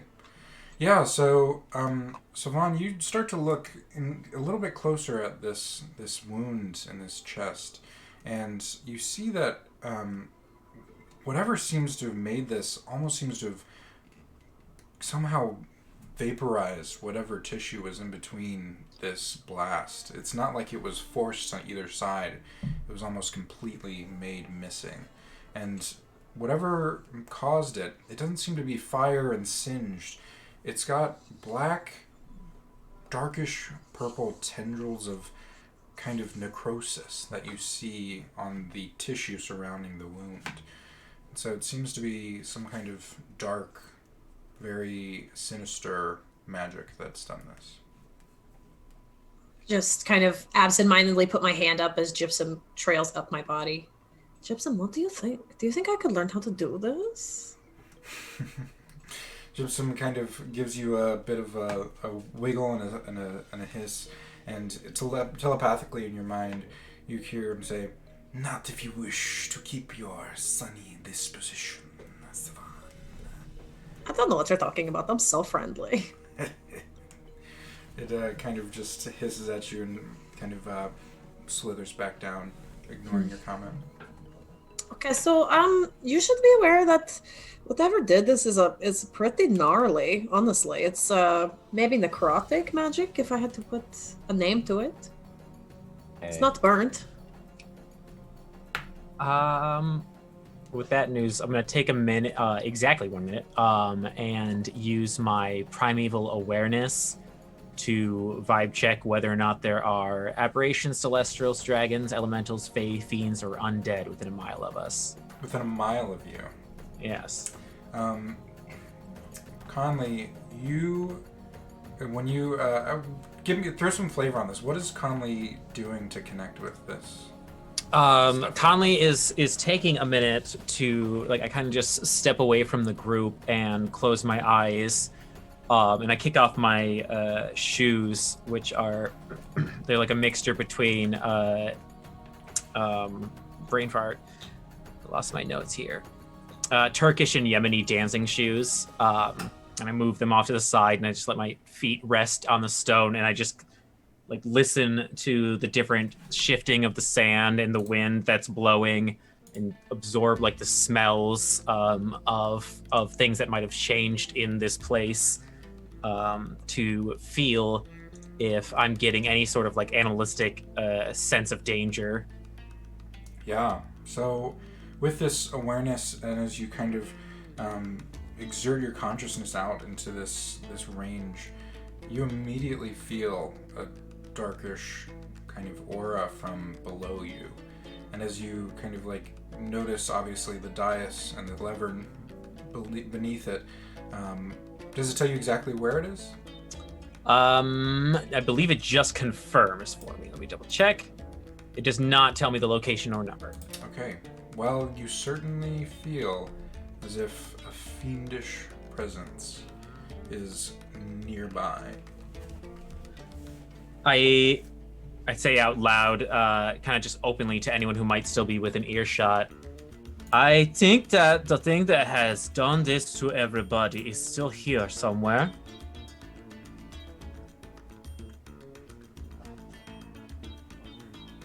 Alright, I'm gonna go back to the shaft in the middle, the Sure, dais. yeah. It's basically just like a large circular cutout, just a cutout circle on the floor that's slightly risen, and it seems as if it's a platform. And next to it, on the non-elevator side, is where the figurehead is, and on the dais is the lever itself. Does it look like it was moved recently? Make me an investigation check. 15.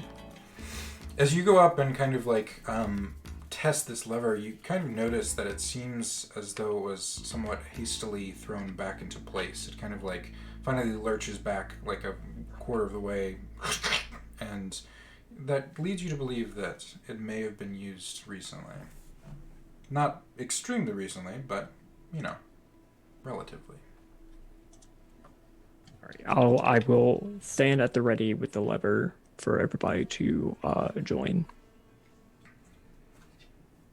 Garunda kind of steps up and says, "Well, I suppose we're as ready as we're going to be." So what is it? Just a ladder, or is it like a staircase, or what's going on here? What is something coming out? Are we going in? Since you've been here, can you explain what we're even doing? Well, I haven't used this before. However, I'm familiar with its construction. I think it's some sort of it's an elevated platform that was constructed with magic, such that when you pull that lever, it presumably will carry us down. But to where, I'm not sure. Really?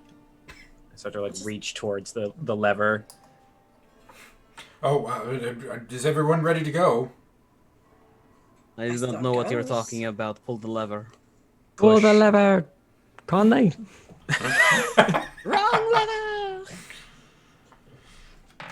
All right. As you all collect on this central stone dais, and Conley pulls this lever, you hear a kind of like groaning of stone and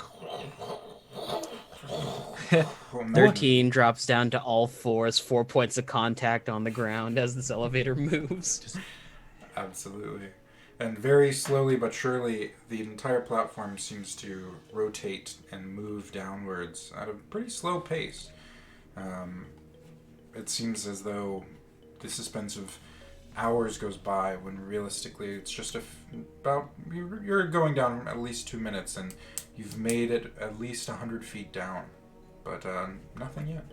The whole time I'm excitedly pacing the platform as I'm looking up and down, just being blown away by this technology.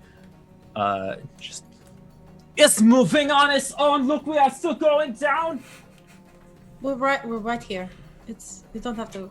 It's fine. Plus, we don't want them to know we're coming if this thing is down here. Well, this is pretty loud too. I guess. This is so cool. Not familiar with this type of thing, are you, Conley? No, I don't like people, so I don't usually get to see the things that they make. Well, let's hope that, it goes back up as smoothly as it goes down. Why would it not? I don't like the way that sounds. Oh, well, I just mean if whatever's down here, it certainly hasn't caused enough destruction to kill someone. Okay, that's reassuring. Do you know if we can stab it?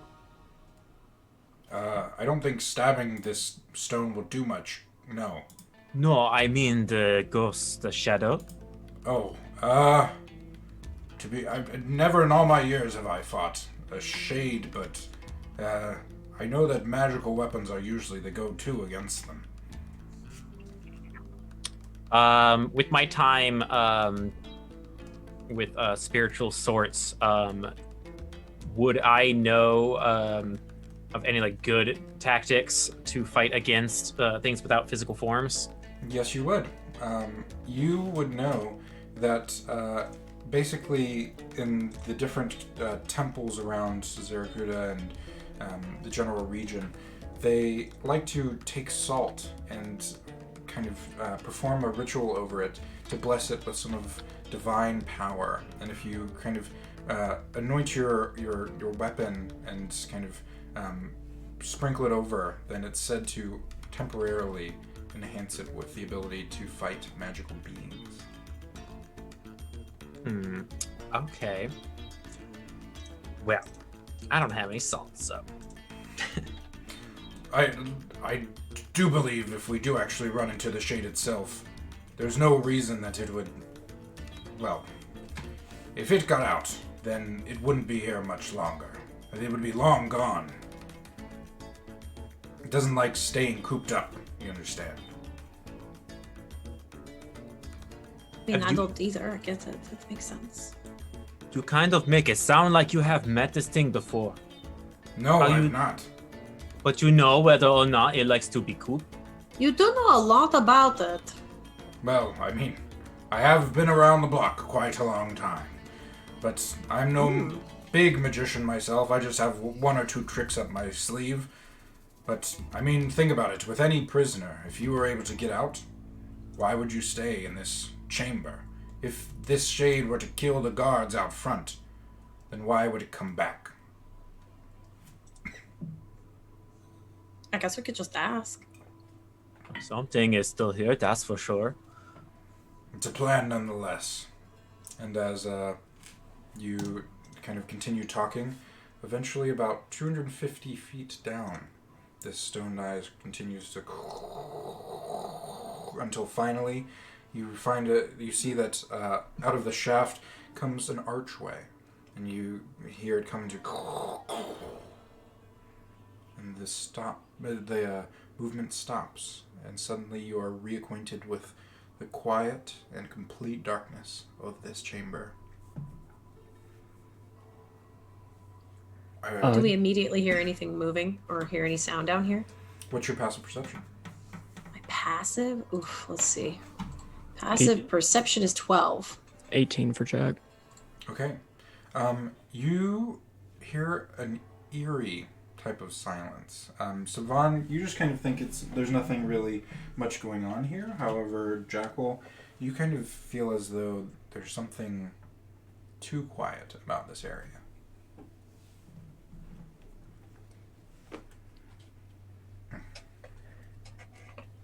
Y'all hold on a sec. And I'm gonna, with my torch lit, just like go forward a little bit and see what I can see if I try to move a little bit stealthily. Absolutely. Go for it. Roll me stealth check. Stealthily with a torch lit. Yep, 25. Okay. Yeah, so Jackal kind of, is he just kind of cozying up to the wall and kind of moving that way? Yep. Okay. Absolutely. So immediately as you kind of move through this archway, it's another one of these tunnels, but when you enter into it, you see a kind of strange dark stain on the wall, but not like before, like blood. It's got these black kind of strange, almost ooze-like stains on the wall, like almost as if you took a bucket of something sludge-like and threw it and it stuck and clung and somehow slewed itself all across this tunnel. It seems to be kind of very shiny and specular, and it extends and gets more and more thick the further down you get. Okay. If I keep going? As you keep going, you reach an opening where you find that more of this black goop accompanies the walls, but it opens up into a larger cavern. And here, as you kind of hold your torch out, you find that there has been the signs of an extremely large either explosion or force that has wrecked the sides of these walls. From the similar cavern of smooth cut stone that you've seen before, it seems to be wrecked and having shards ripped out of it. It litters the ground in front of you, and all of it is painted with this strange black goop. It seems to be almost emanating a strange smell, and this dank cavern seems to be just darker than it should be. Alright, I'll start making my way back. Okay. You're able to do so. Some goop on the wall. Big messed up cavern on the other side, still with this goop. I don't know. What kind of goop? Like this black viscous oil. That's all I really know about it. Unfortunately, I don't have much to add here. A black goop isn't exactly in my wheelhouse. Shall we? Would I have come across anything living the life nomadic? That would have this goop. Yeah. Sounds like a tar pit. If you want to continue down, make me a nature check to see. While that's going on, I'm going to cast Pass Without a Trace on all of us. Okay. And I'm going to lean down to Gypsum and just say, go see what he's talking about. I don't know if I understand. And I'm going to send Gypsum into that room that Jackal was trying to describe. Okay. 13 is Savon's getting Gypsum to go forward. 13 takes a look at this little bit of goop, and you thought it would be like oil and slick or something, or tarry and sticky, and it's neither. It seems to be almost kind of sprayed on the walls, but doesn't have an actual, it doesn't seem to come off. It doesn't seem to touch your hand, but it doesn't seem to stick on your hand, but it seems to have kind of a cool, cold feel to it. Savon, as you kind of usher Gypsum forward, I presume, are you going to start looking through its eyes, or what are you doing there? I'm not yet, because I think I'm not yet. I'm gonna let it go and report back is kind of the general instruction that I give. Okay. I'll stand back in this main area for 2 minutes or so. Sure. And Pass Without a Trace gives a +10 to those rolls, Just stealth. Is that correct? Mm-hmm. Okay, cool. Let me do some more. As Gypsum goes by, Jackal, he just jumps to the side. Okay, absolutely. This kind of luminescent snake slithers by you, and Gypsum enters into this dark room full of this dark black goop. After a minute or two of nothing and no sound, Gypsum returns, and as he kind of slithers up to you, you get a sense that he's a little bit confused and a bit unnerved, if anything. He goes, "Black goop everywhere, broken cage, shards of glass, dark bird." It's telepathic, right? It is. Okay. So what it looks like on the outside is just me bent over, trying to get as close to eye level as this snake on the ground. Gypsum says it's pretty much fine. Just there might be a bird or something. Bird? Yeah, I don't know. He doesn't always. He's kind of fuzzy sometimes. All right. Why would a bird be this far down in this tunnel? I mean, I don't know. Well, shall we? And start walking. Okay. I do want to try to move as carefully as possible if there is indeed some kind of bird or something. Yeah. Do y'all want to roll stealth checks? Sure. Got it. Sure.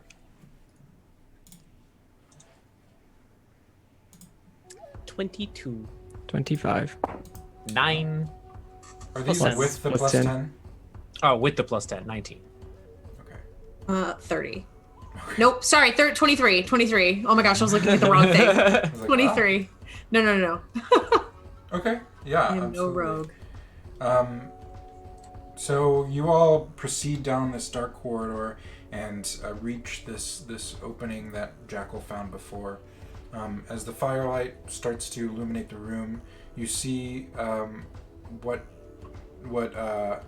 Gypsum described as this wreckage and rubble, both from the walls and stone of the room, but it's combined with this meshing of metal that seems to be shattered and broken and strewn across the entrance of the room.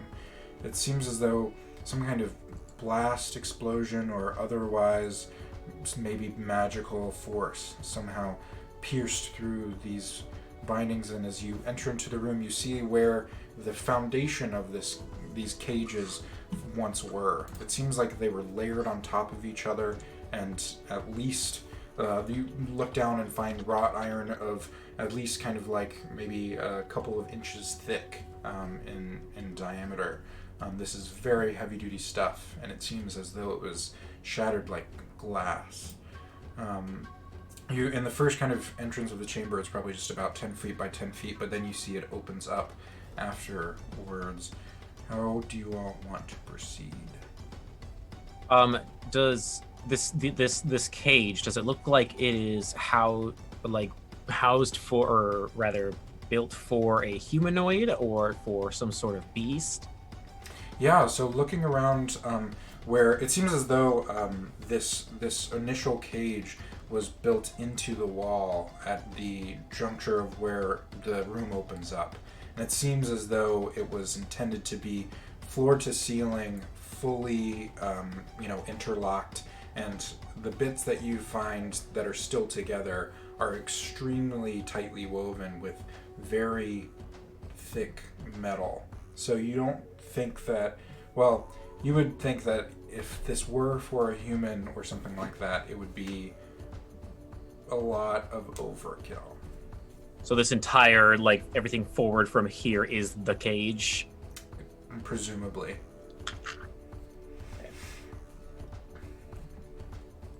Is there anything in the room with us that we might perceive? If you wish to step into the room further, yes. I would. Okay. So you walk into the room, and this cage wreckage, rubble from the stone, and kind of glinting black goop strewn about, kind of has this strange just kind of look to it as you open up into this larger portion of the room. It seems to be almost a kind of column of, or like a cylinder of chamber that goes up probably a similar 100 feet up into the air, and the room itself is probably about 80 feet in diameter past this cage. What you find here is a layering of circular foundations of seemingly more cages, and then as you get closer to the room, you see a pedestal on which atop it lies some kind of glowing shard of light that you're not really sure what it is. It seems to glow as the only thing brightly other than your fire here, and from below it, it seems as though everything else has been kind of exploded out. It seems to be shards of glass that have also been kind of completely discarded and thrown around, and it seems as though it should have formed a bulbous cage around this central shard, and all of it has been completely dismantled. How big is this shard thingy? You would have to get a lot closer. You're probably about 40 feet away from it right now. Okay. But from where you are, it looks about the size of probably a golf ball. Okay. Number one, once again, is there anything else in the room with us that's alive that we perceive? As you try to look into the rest of the room, there's massive rubble in kind of like chunks the size of boulders that are on every side of the room. The only kind of clear path you see is directly forward. Let me make me an active perception check for me. 22. Okay. Yeah, so as you step into this room, there seems to be, you can tell it's very intentionally obscured. However, as you look up and see the firelight glinting off the mostly black, glistening forms of the walls, you find that there's a pulsing of some of this blackness up into the heights of this room, and a part of this that's been kind of exploded out or somehow damaged, and it seems to heave and fall as if it were a living being. All right, I'm just gonna put my finger up to my lips, and with the torchlight on me, I'm just gonna point in its direction. Okay. And keep making my way toward the little light golf ball. Okay. Because I Do want we to see see it. this thing from the You entryway? would have to get past that initial entry. So there's the room entrance itself, which was when you first saw the black goop, and then there was kind of about 10 feet later, there's an opening. And so you can see it from the opening, but not from the original entranceway.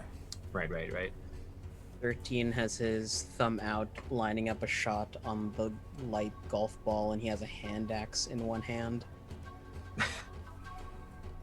I'll take that inspiration and have a spear ready, kind of to do the same. Okay. Absolutely. You see this figure pulsing in the flickering firelight. I'm approaching the golf ball. Okay. And you rolled a what on your stealth again? On my stealth, 25. Okay. So, everyone sees Jackal make his way further into the chamber, and strewn about with more rubble, more of this cage pieces. And as you approach this pedestal, you see that this glowing shard seems to radiate almost like a prismatic light from it.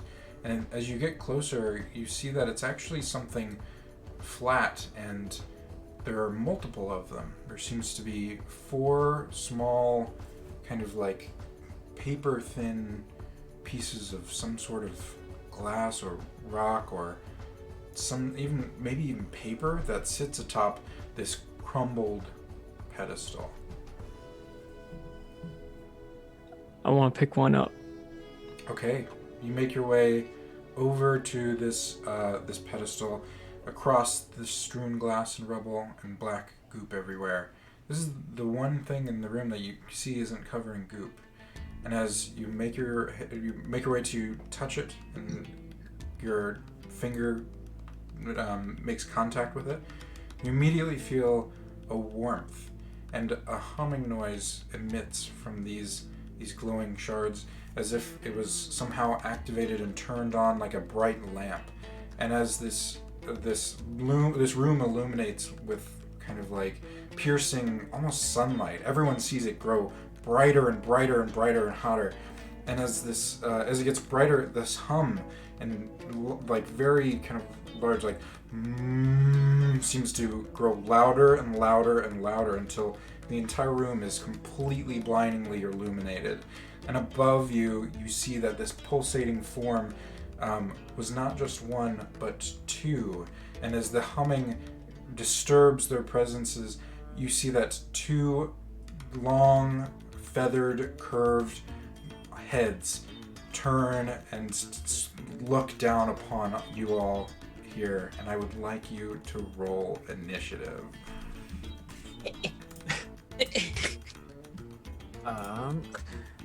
Elf. 5. Okay. 18. So 13. Got Please, someone roll higher than me. Savon got a what? 18. 18. How about Conley? Nat 20 totaling 22. Okay, and Jackal? 12. 12. And Garunda? Okay, got a 9. Alright.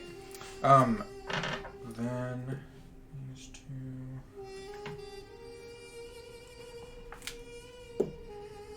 And wow, they rolled really well.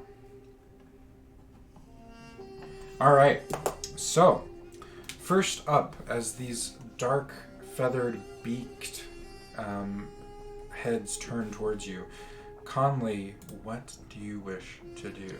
Well, with my readied spear, as soon as I see like the feathered addition, I am just like ready for this. This is awesome. This is new. So I'm just going to let loose a spear and see how this works out. Okay, go for it. So, hit.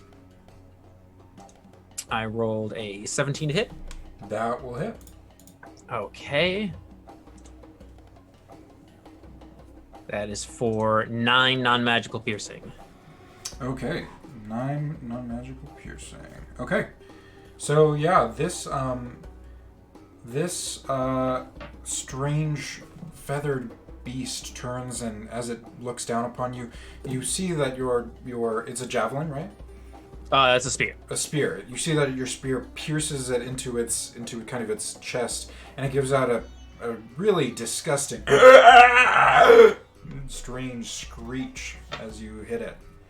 I'm going to make things out of you!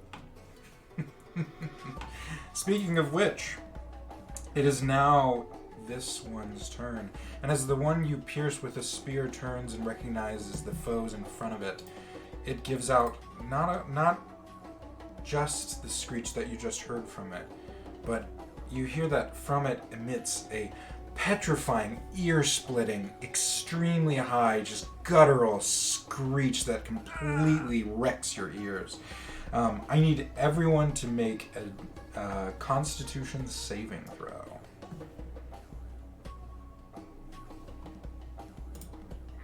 – 17. Hold on. I would like to use lucky Okay. and re-roll that nat 1. Okay. Oh, 18. Okay. 18. I got a 17. 9. 9. Okay. 16. And 16. Let me see if Garunda makes it. Okay, so Garunda and Savan are both completely shaken by this screech. It's a petrifying, ear-splitting, headache-inducing screech, and they are stunned until this strange creature's next turn. It turns, and now that it's kind of got its prey in its sights, it descends and jumps from its perch directly towards you all. And it kind of dives with this dark, jet black precision and goes directly for Conley. So, All right. let's see if it hits. It got a nat 1. So, it crashes into the ground right next to you as your spear, even though it didn't do too much damage, knocked it off its game. Mm-hmm. As soon as it enters within 10 feet of me, it also needs to make a con save as it enters in the range of my spores. Okay. It got a 16. Okay. Damn. Nothing yet? Nothing yet. Okay. Next up is going to be this other dark black form, which jumps down from its perch as well and sees that there's this small halfling that's directly in front of this piercing white light that continues to hum. And it dives for you. I need, well, let me see if it hits it first. That's going to be a 23 to hit Jackal. Oh my Sure. God. You casting Blur? Did you cuss? Let me see. I don't have that dice out. Let's see. All right, Jackal, you take 12 points of piercing damage as this thing rakes into you with its talons from above. As it does, I would like to just sort of, at the very last second, like, duck out of the way and use my reaction for Uncanny Dodge to half that. Yes, you may. Absolutely. And now it is going to make another attack against you. So let's see if that one hits. That one is a 20 to hit. Yeah. Okay.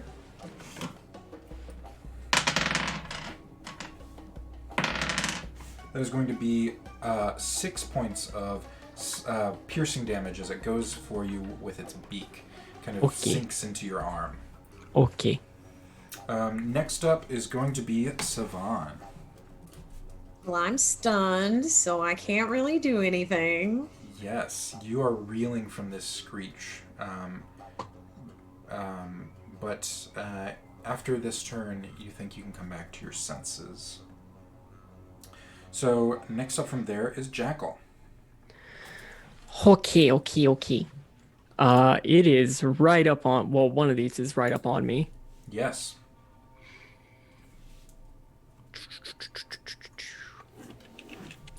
Well, I don't think I'm moving.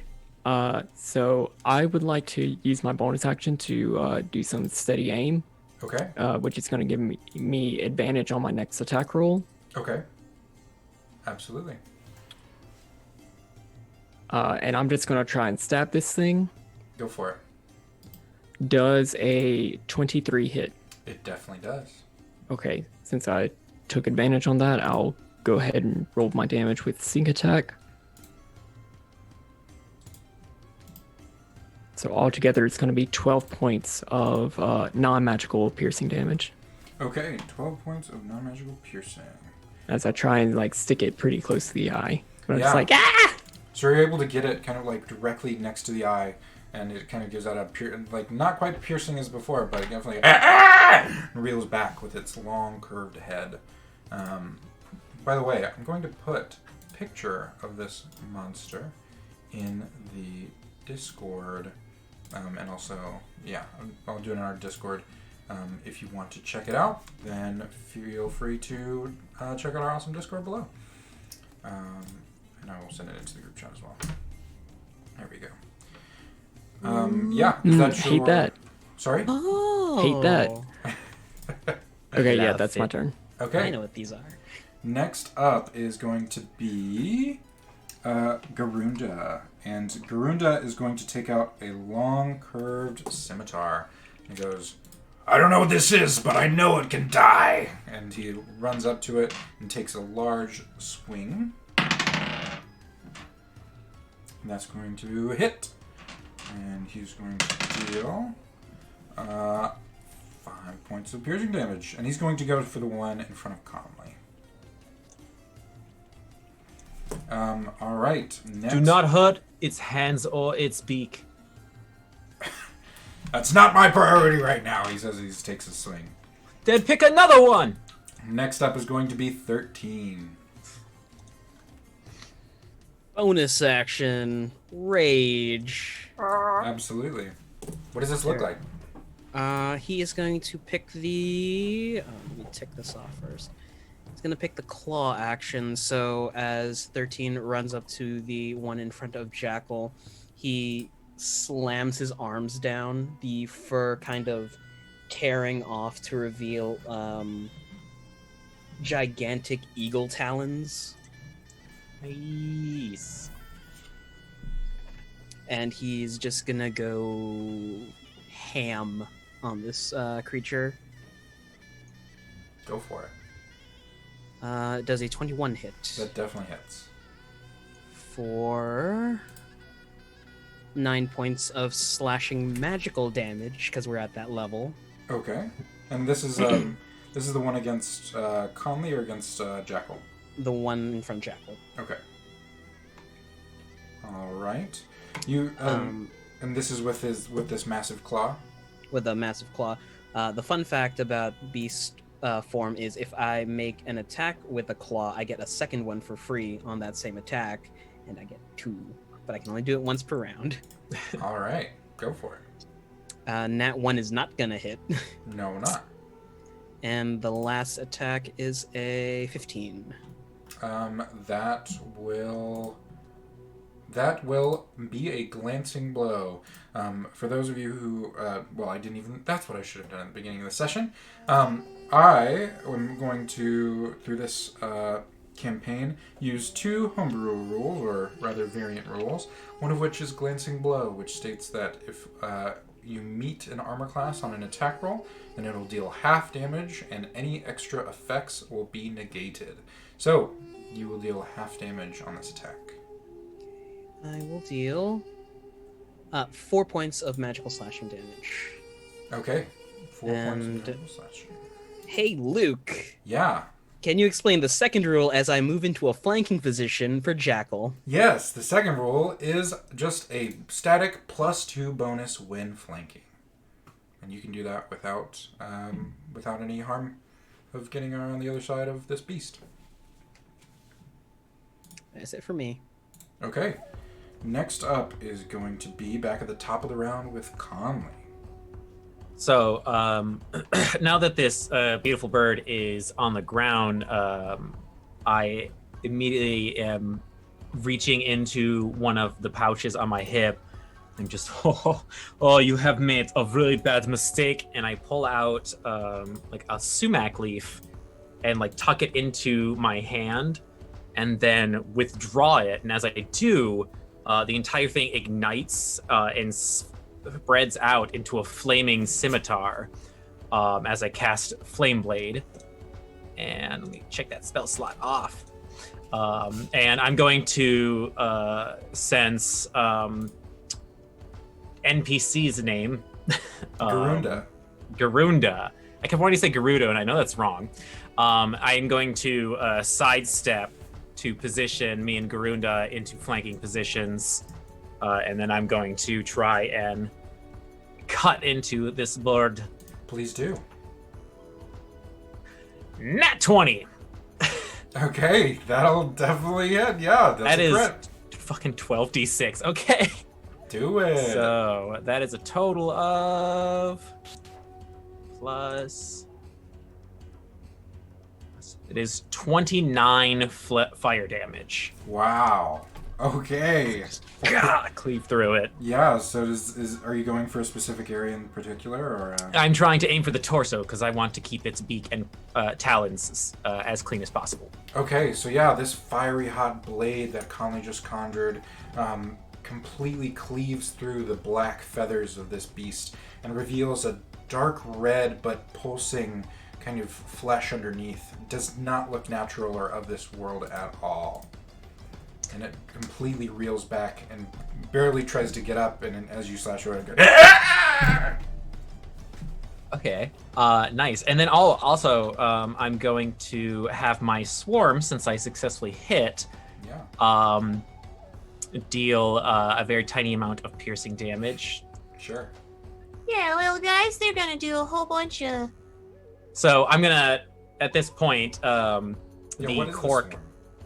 cork on my glass jar around my neck opens up, and out from underneath my shirt comes a little luminescent, a seafoam green luminescent, like bulb of energy. And as it comes out, 3 little black dots, kind of imitating a face, make a bit of an angry expression and spread out into several tiny flaming spheres, and like kind of pepper in 4 piercing damage on the face of this bird. Okay. Awesome. No, don't go for the face. All right, sounds good. That was awesome and a lot of damage.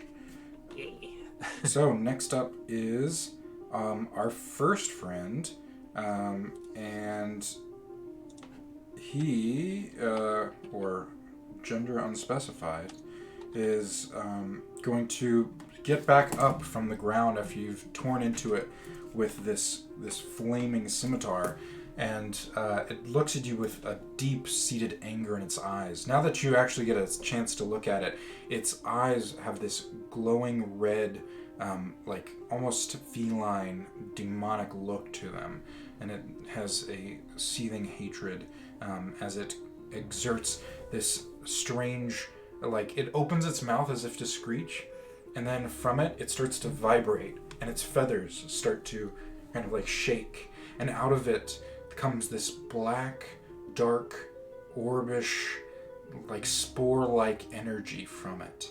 And these dark kind of clusters go out like a miasma in front of you. And I need every one of you to make a Constitution saving throw.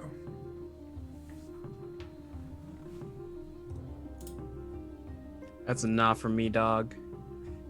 15. 17. 17. Okay, let's see if Garunda does. Okay, so only 13. You are poisoned as this necrotic energy makes it into your lungs, and you start to cough and heave. And you take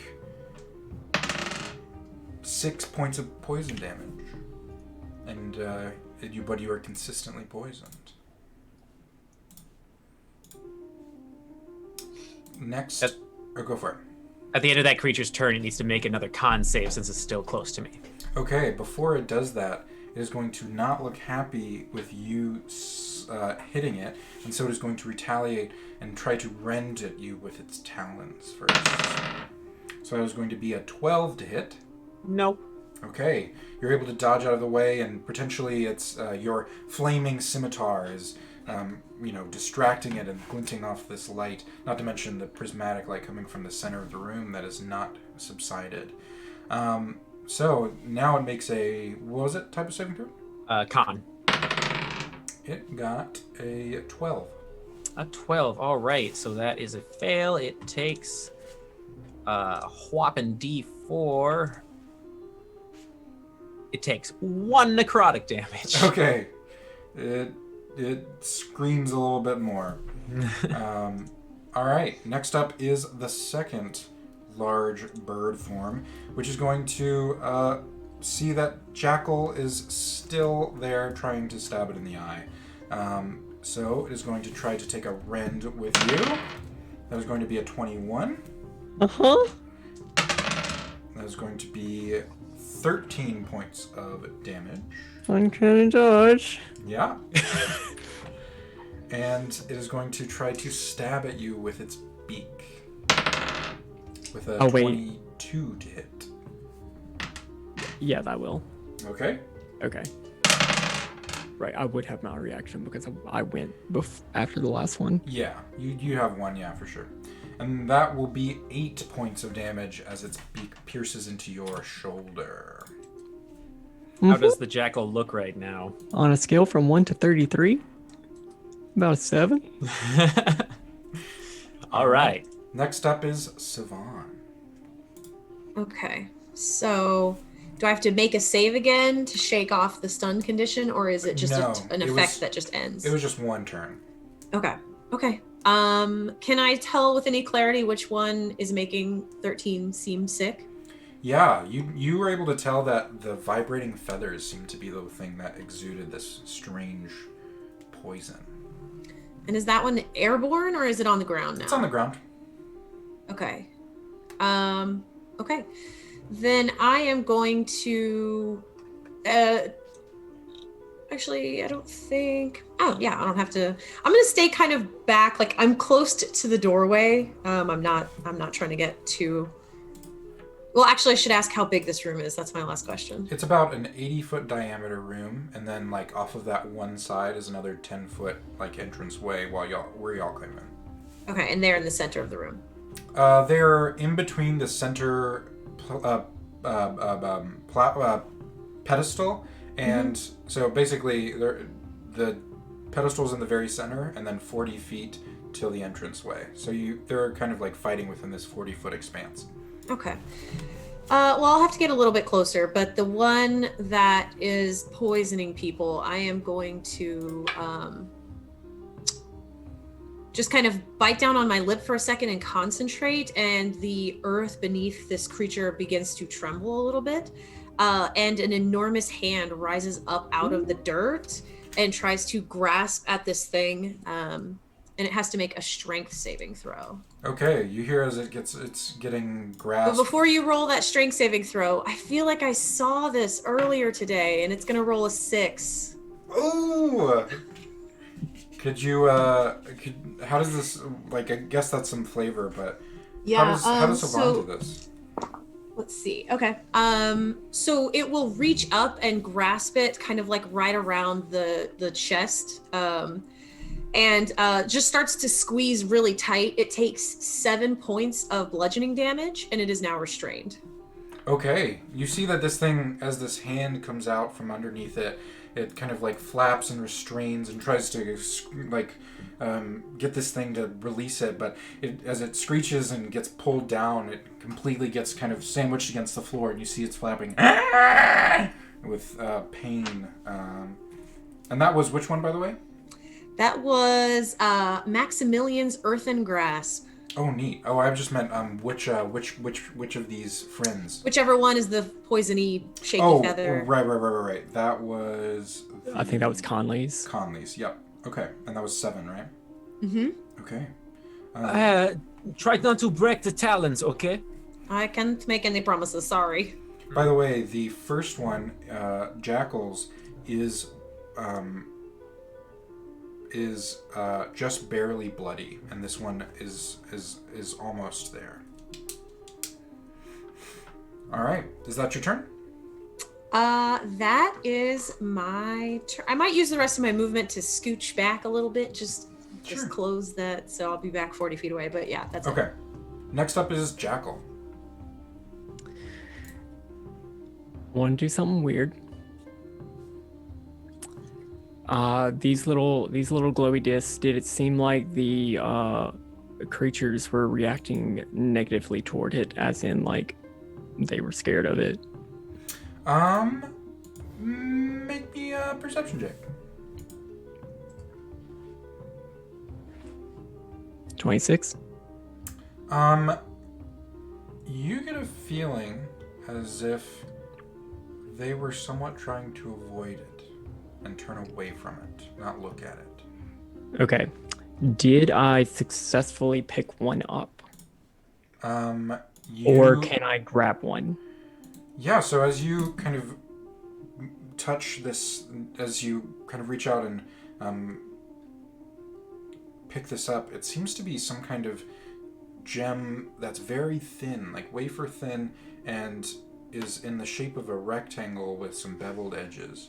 And okay. As you pick it up, it glows even brighter, and it hums loudly. Okay. Did everyone hear the hum, or just Jackal? You definitely all hear the hum. It's like, oh.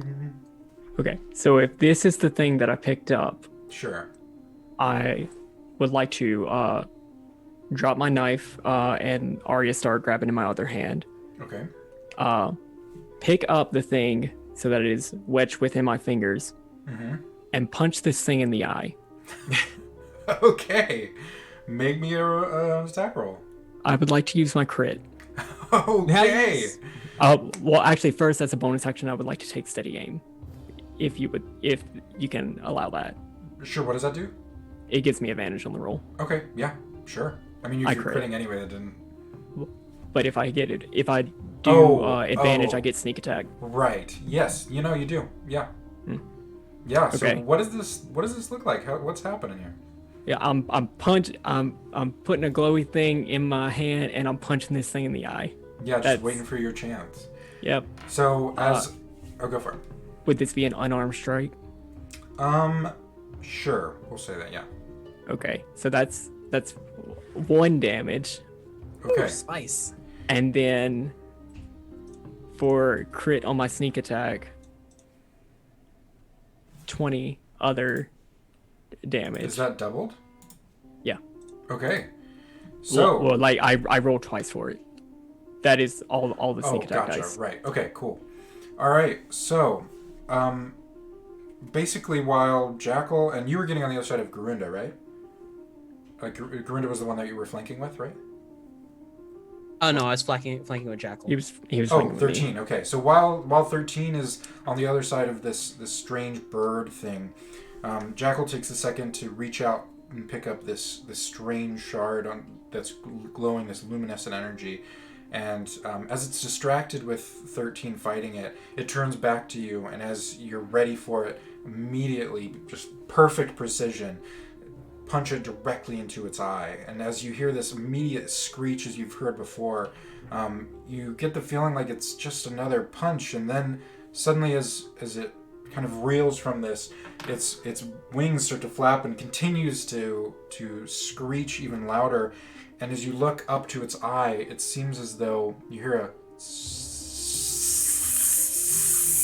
and it suddenly from out of it comes this strange black gross smoke that seems to be dissolving its face and its eye and its flesh around it, and it just seems to be absolutely floundering beside itself on the ground as it's starting to dissolve.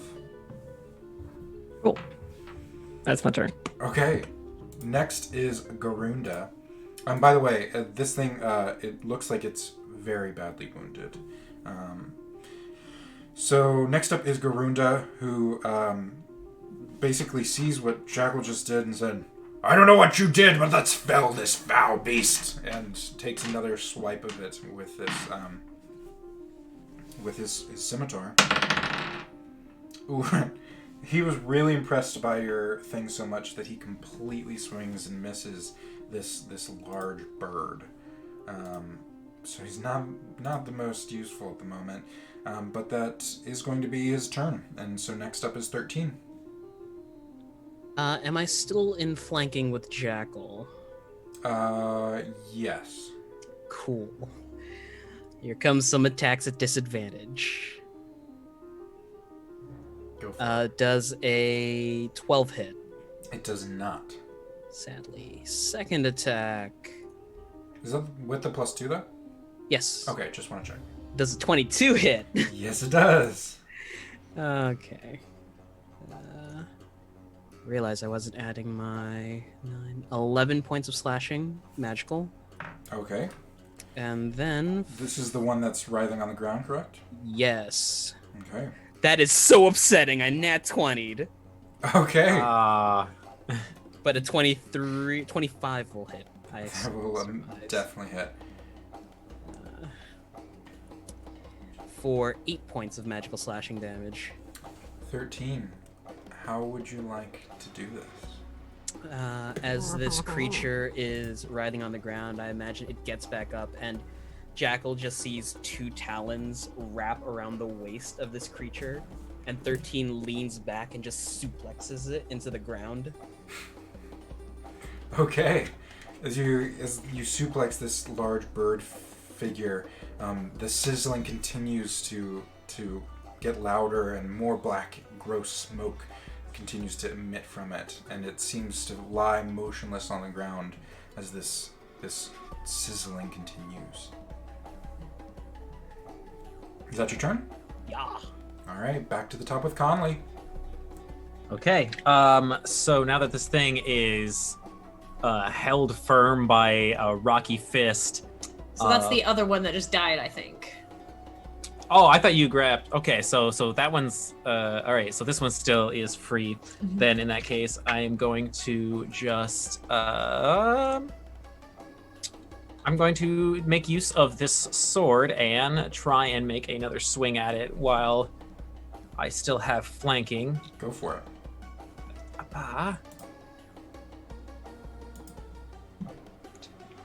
That is 11. That will not hit. All right. Although you do have crits from chat as well if you want to use them.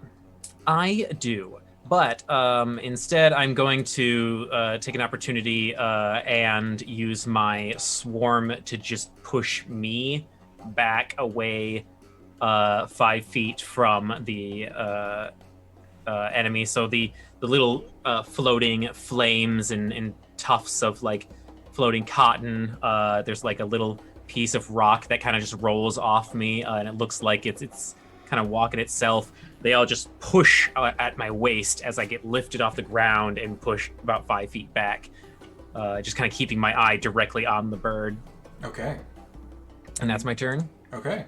Next up is going to be this bird, who is at this point completely surrounded, but in one last-ditch effort, going to again start vibrating its feathers. And as these black, miasmatic orbs come out, I need everyone except Savan to make me a... because I think, Conley, you're still on 15 feet, yes? Yeah. Yeah, I need you all to make a Constitution saving throw. 18. 17. 9. I can't be double poisoned, so whatever. That is correct. Bet. But you will still take 5 points of poison damage, as everyone else is able to shrug it off. Oh, let's see if Garunda joins you. Garunda joins you and takes the 5 points of poison damage. And lastly, it is going to take a swing at, let's see, who just attacked it? It would have been Garunda, I guess. So, let's see. Ooh, that is a crit. So... Oh, Rip NPC. That is going to be 22 points of piercing damage. Garunda looks like he just takes a rend across his chest. Through his sash, you can see that a dark kind of crimson erupts from his chest, and it looks like it got a really nasty gash across most of his torso. Most of his robe there is completely torn. That's going to be its turn for Savan to be next. Woof. Okay. Okay. I am just. I'm going to. Since this thing is dead, the earthen hand will release its grip and kind of look like it's sinking back down into the earth, and it's going to re-erupt underneath the second one and try and grab that one as well. Okay. What are you... So it's the same strength saving throw that it has to make. Okay. It got a 4. Okay, it fails. So that's 5 points of bludgeoning damage, and it is restrained. Okay. Then this thing looks very badly wounded. At this point, it looks pretty desperate. Is that going to be your turn? That is it for me. I'm not getting any closer. Jackal's next. Okay. So if I run over to the one that's still up, would I have an ally within 5 feet of me? Yeah, Garunda's still on the other side. Okay. Or within 5 feet of it, sorry. Yes. Okay. Who comes after me? Is it back to the top with Conley? It's Garunda and then 13. Okay. First off, I would like to jump up on it and stab it with a dagger, or jump up next to it and just like try to stab it with the dagger. Go for it. 19 to hit. That'll hit. Okay. That will be 7 points of piercing damage with 11 points of sneak attack. So 18 total. Jackal, how would you like to do this? Yeah, both he and I are very surprised that actually worked. So after like stabbing the first one with the shard, and like almost being like on the ground with it, he's gonna flip the dagger that he tossed into his other hand up, catch it, run up, and just like backhand slice it on the ground, just cutting it pretty wide across the back, and having liquids spill out. It's probably going to be a little gross, and just having the shiny thing in his other hand. Yeah, absolutely. And as you make this long slice down its back, it seems to continue. And its neck finally cranes and comes to a stop. Everybody doing okay? Garunda looks very wounded and bloody. And as you all finally feel the silence overtake this area, you notice that the forms of darkness that you've just slain are not still for long, but not to reanimate or anything. You see that as these forms kind of stop moving, they seem to almost dissolve and almost ooze-like sink into the ground where this other black goop is. And as you kind of see it coalesce into the floor, it seems as though this stain and goop starts to kind of rumble, and the whole chamber around you starts to again. Without much time to react, it seems as though the whole room with the goop suddenly seems to dissolve together, and out of the circumference of the room, this dark black energy all back into a form, materializing on the dais, on the pedestal from which Jackal found this shard. And the shard itself jumps back onto this pedestal, and what you find there is a long, sleek, beautifully woven, ornate scarf that seems to be somehow materialized with these shards of luminescent things that are now kind of toned down with its light and hum that are inlaid on 4 different areas within the scarf. Do I recognize this scarf, or? No. Okay. I would be careful, don't touch it. I could probably figure out what this is if I have a little bit of time with it.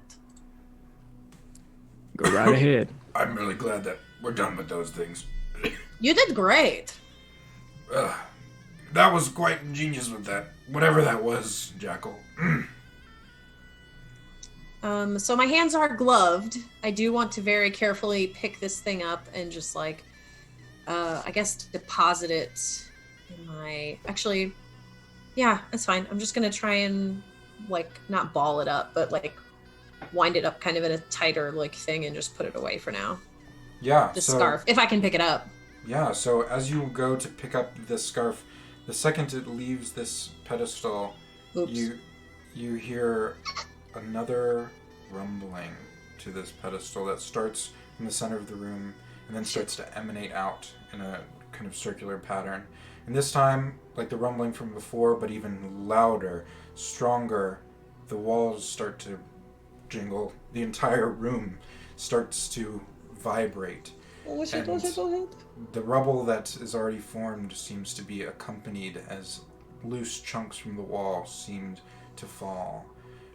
And run! Everybody I think run! we are supposed to leave now. And yeah, you all start to gather your things, take this scarf with you, and Garunda's kind of accompanying you back, and he goes, I should have known this thing was cursed, but we could make it. You all pile back onto this elevator, presumably, yes? Yeah. Mm-hmm. You pull this lever, but you notice that as the lever pulls and everything starts normally, the entire chamber and shaft does not stop rumbling and with rubble and dust falling upon you. You all get about 30 feet up. It's not even a quarter of the way yet. And you see that above you, the shards of stone are starting to fall within the chamber and within the shaft. It seems as though the ceiling above you is starting to collapse and come loose. And Garunda starts to look at you all and says, I don't think anyone was meant to make it out with that scarf, whatever you found there, but I think it was something special. Does anyone have a way out of here? I am very good at climbing, and I have a lot of rope on my canoe if you need it. Well, unless you can do it very quickly, I think we only have Not much time.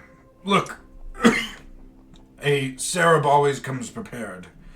And, well, I might have one last ace up my sleeve if you wish to take it, but I believe that scarf, it was meant for you all to find it. Look, I just need, it was a pleasure meeting you. I think, and right now the walls are continuing to shake more and more violently. More rubble starting to fall. Does it seem like we're still moving, or? You are. Okay, and how sturdy did this mechanism seem? Like, does it seem like if it starts to cave in, it will continue to push up, or does it feel like it's pretty flimsy, and if it caves in, it'll stop? When you got back down, you noticed that the thickness of the stone was probably about, maybe like half a foot in kind of thickness, and so you think it could withstand, a sizable amount of cave-in. However, you know that you would probably be crushed underneath by the time that all would happen, and you don't know if at certain points, with enough stone, it looks like it would probably be stopped as well. Mm-hmm. I have on my person 50 feet of rope. Mm-hmm. 13 you can climb, right? I'd also like to posit I have 20 strength and a climb speed. Okay, fair enough. I don't know if my poison condition is still up though. No, that you can count that off after a couple of rounds. Okay.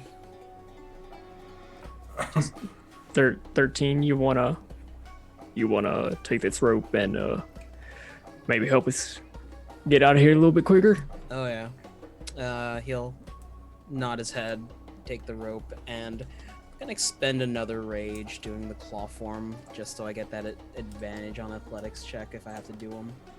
Okay. I'm going to hand 13 the rope. I'm gonna hand our friend here a healing potion. Okay. Garunda? Yeah, absolutely. Yeah. He goes, oh, thank goodness for that. And It took us several minutes to get down here, right? Yes, it is currently very slowly ascending, and the rocks are falling from above you. And I'm gonna pop one potion myself. In fact, I'm going to start casting Tiny Hut on this platform. Okay. So describe what would happen here. So it takes a minute, but I'm going to furiously start, like I'm fumbling this small crystal bead in my fingers, and kind of, I'm standing in the center of the platform, but I'm like tracing out the edge, just kind of drawing a finger through the air.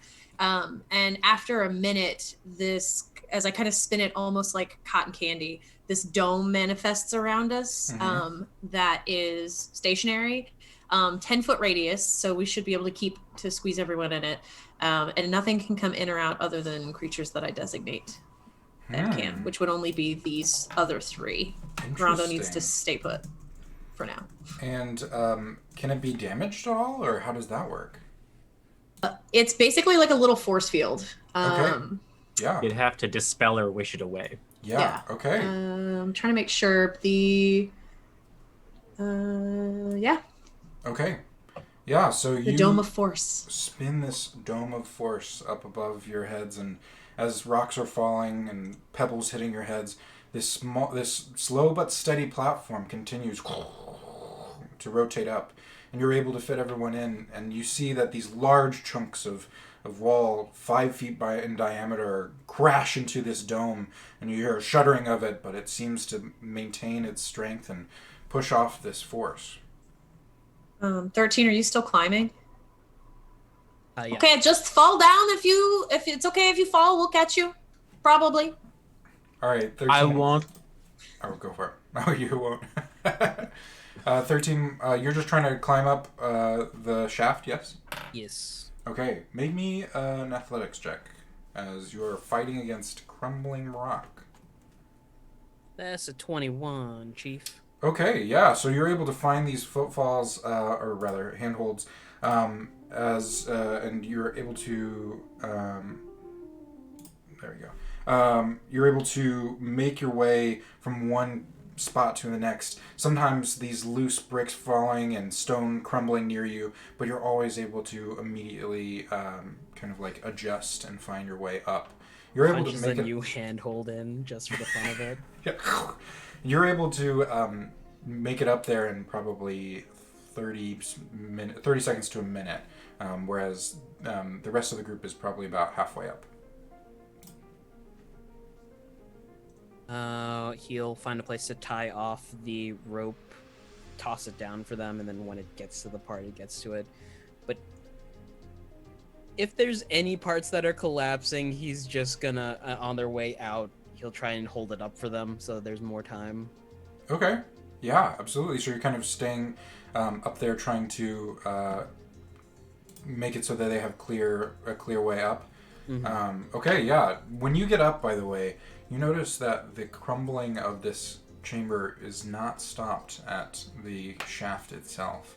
And as you move forward as you look towards the entrance, it seems like at least the immediate chamber you're in is starting to also feel the effects of this crumbling rock.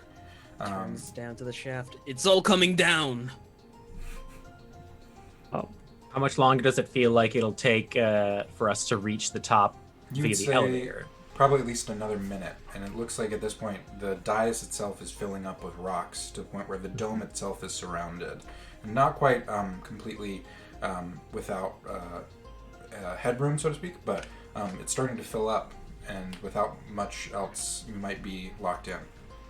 Without communicating to the rest, I just immediately instinctively run towards and reach for the rope to climb up faster. Okay, go for it. Make me an athletics check as you're dodging these falling rocks. Okay. Athletics. Or acrobatics. I'm gonna... Can I spend the crit to turn this into a 20 plus? Yes, you can. Okay, I'm gonna spend my crit to turn it into a not 6. Yeah, so Conley, I presume from your jungle life, would you be claimed to climbing trees and that kind of thing? Yeah, I'll basically be kicking off the wall with my feet and just using all of my upper body to continually pull up this vine. Yeah, this looks extremely smooth and even with more finesse than even 13 did. Not that you have a chance to appreciate it as the rocks continue to fall around you. Garunda's like, I don't know if I can climb it that quickly.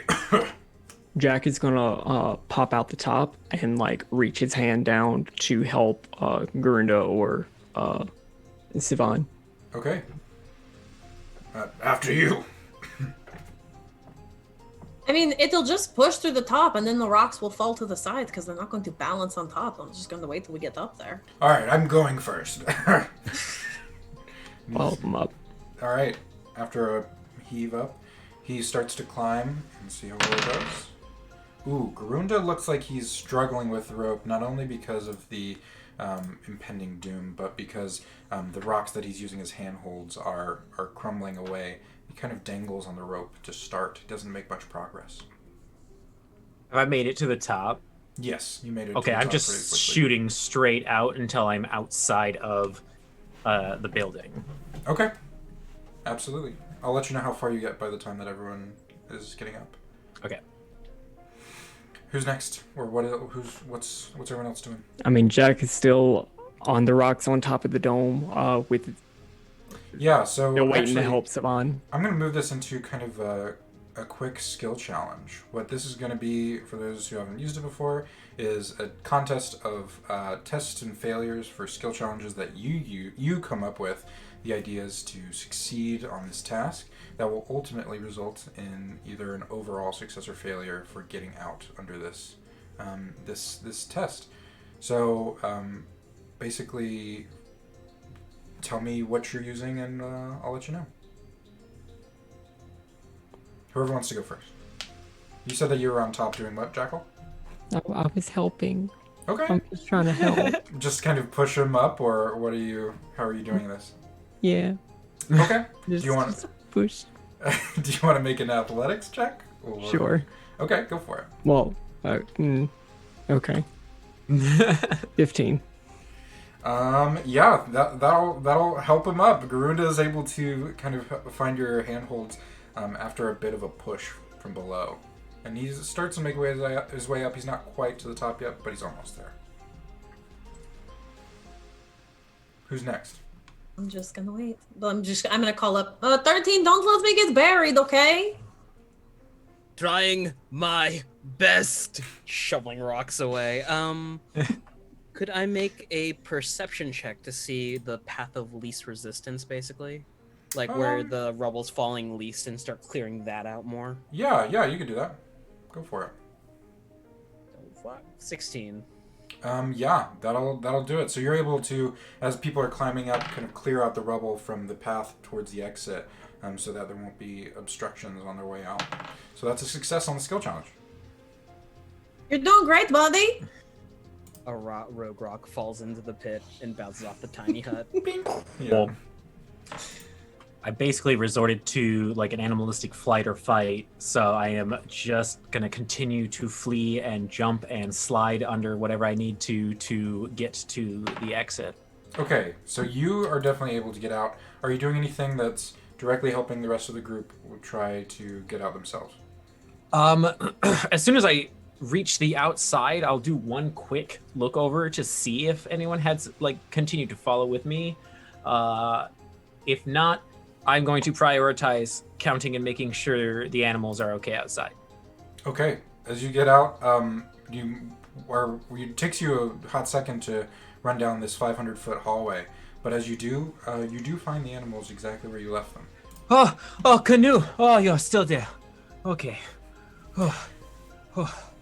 They all might be dead. Speaking of which, Garunda finally makes his way to the top of the shaft. Who else is doing something? Meanwhile, inside the tiny hut, it's like elevator music's like playing in my head. I'm just chilling. Yeah. Salon, make me a perception check. Natural 20. Okay. Nice. So, I so think 22. That, we'll even flavor this. We'll say that you have a premonition. A premonition that as you look up and see the shaft and falling rubble, that the structural integrity of the ceiling above you, far above you, is starting to really lose its holding. And you see that a large chunk of it is not quite coming out yet, but you just have a feeling that it looks like it's about to all come down. Like the ceiling above in the room where they're standing? Yeah. Like the whole ceiling, or a big piece looks like it's a big gonna fall? chunk. How big? Like I would say at least 10 to 15 feet in like diameter of like a roughly hewn chunk of rock. That's a big rock. Like big enough to squash Jack, who is still standing on top, waiting for you to. Just go climb. What? How far are we from the top? So Jack's up because he was just right behind Garunda, and Garunda was pretty slow. So you're the only one that's left in the shaft, and you're about 50 feet down. Okay.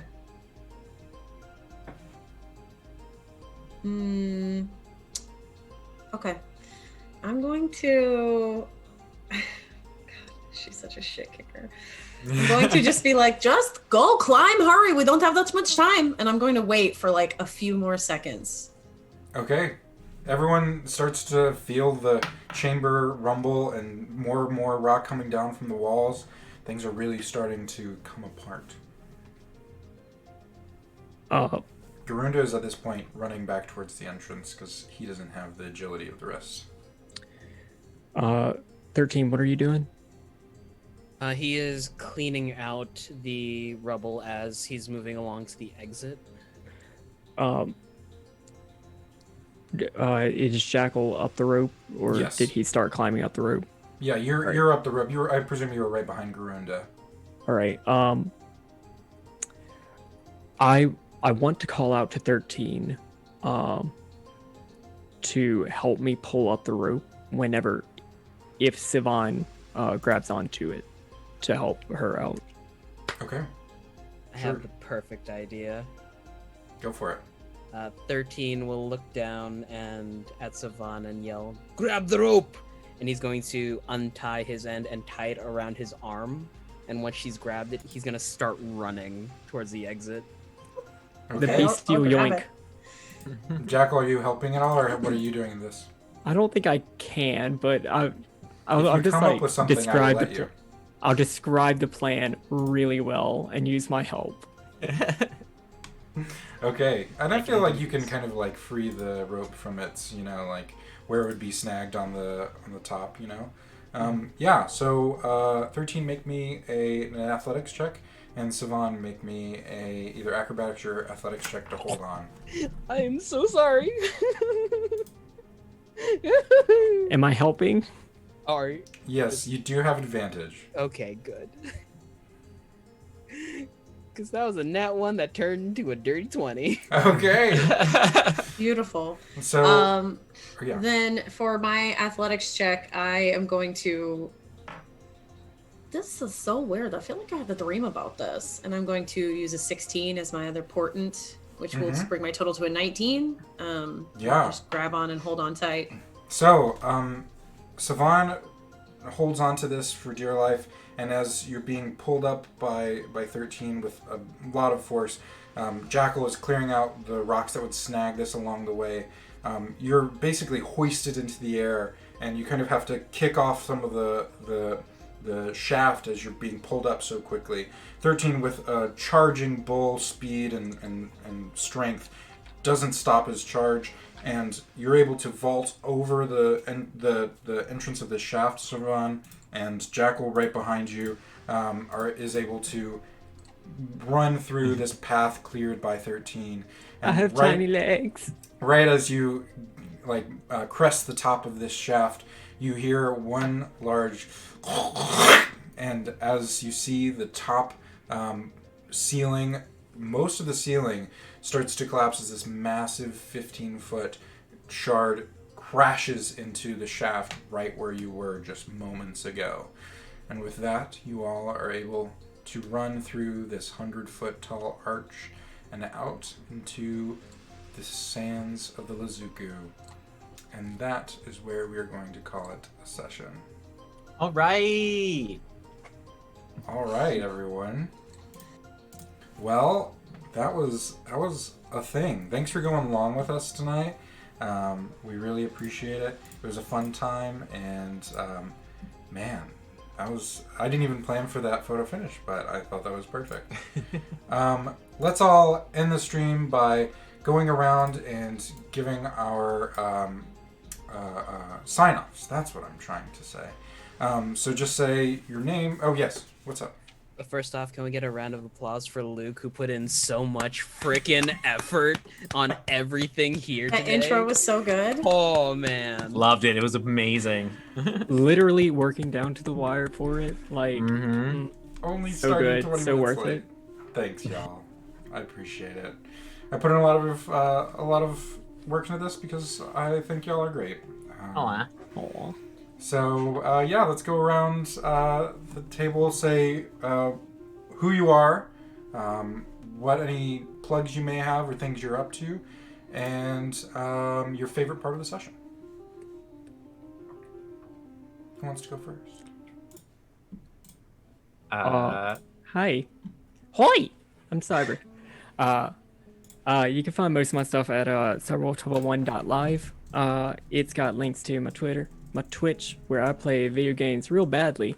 But I like to talk about the lore and stuff. Right now we're playing through Werewolf the Apocalypse Earthblood, which is a game. It's a game. Yeah. I've got a YouTube where all those archives get put, as well as a podcast that my dear friend Kyle with an N and I do called Let's Talk About It, where we get drunk, do parkour, and talk about stuff typically going on in the RPGs that we play, or just random stuff. Like on the last episode, we played a game of Wild Honesty, which was a fun little game. Favorite part? Sorry, I've got a few more plugs. Oh, actually. no, go for it. Also, check out jabroni.tv. it's got a lot of cool streamers doing a lot of really cool things. We've also got a YouTube channel that I'm an editor for that's currently uploading a whole bunch of videos of two boyfriends playing Minecraft. And it's super fun and it's super cool. And I'm having a really good time learning how to be an editor for it. But for the RPG stuff that I do, you can find me as well as RJ on Mondays on twitch.tv/indoor adventures in a homebrew 5e game where a whole bunch of stuff is happening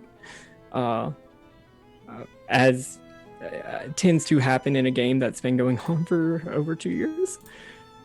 You can also find me tomorrow on that channel running the finale of our Tyrant Security game. It's a like reskinned version of the Acquisitions Incorporated adventure from that supplement, but skinned for the homebrew world that we play on that channel. Also, next Tuesday, you can find me on twitch.tv/highshelfgaming because not only do I play Werewolf the Apocalypse on my Twitch channel now, but I'm in a Werewolf the Apocalypse game over there with those wonderful people on Tuesdays, and that's every month, not every week. So, yeah. Cool. And then Saturdays, I'm on my own channel. So, yeah, that's me. Busy. My favorite part. I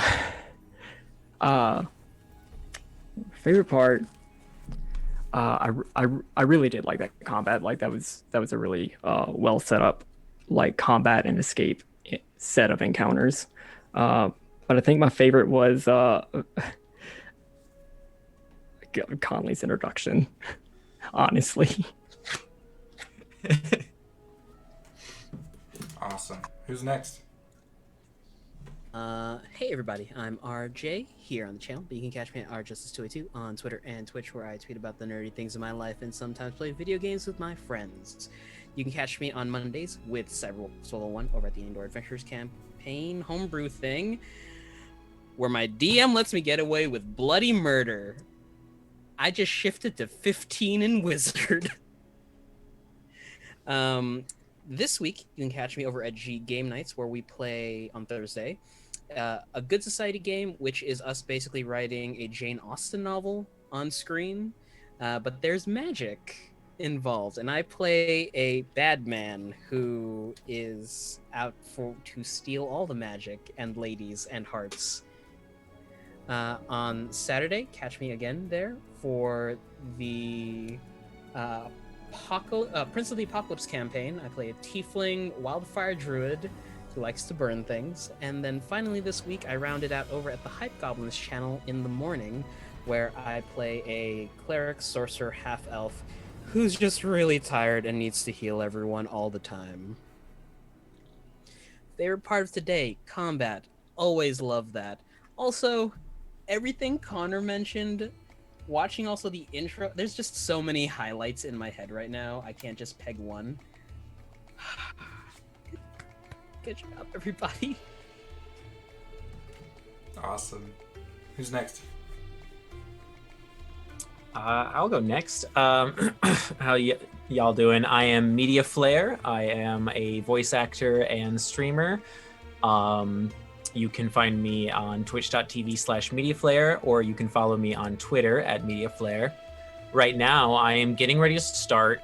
This entire week is a bunch of new stream series. On Thursdays, I do narrative games just so I can showcase my voice acting talents for those who are hiring, and also on Twitch. We are about to start Aviary Attorney tomorrow at 6 p.m. Eastern.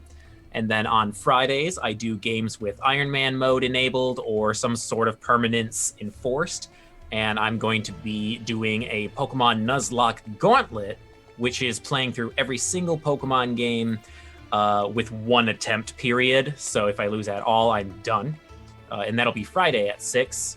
And then Saturday at noon, I will be joining a bunch of people in Star Citizen to do a roleplay version of the current Xena threat mission that is going on in that universe. My favorite part was starting. Between just the hype of getting ready and seeing the work everybody was doing on their characters, and seeing the previous draft of the opening sequence before we started, I was just ready to go. So as soon as the opening sequence started, I was just in it. Sweet. And lastly, but not least. Hi, I'm Chris, and I like to hang out. If you also like to hang out, you can do so with me on Twitter at Kiss of Hemlock.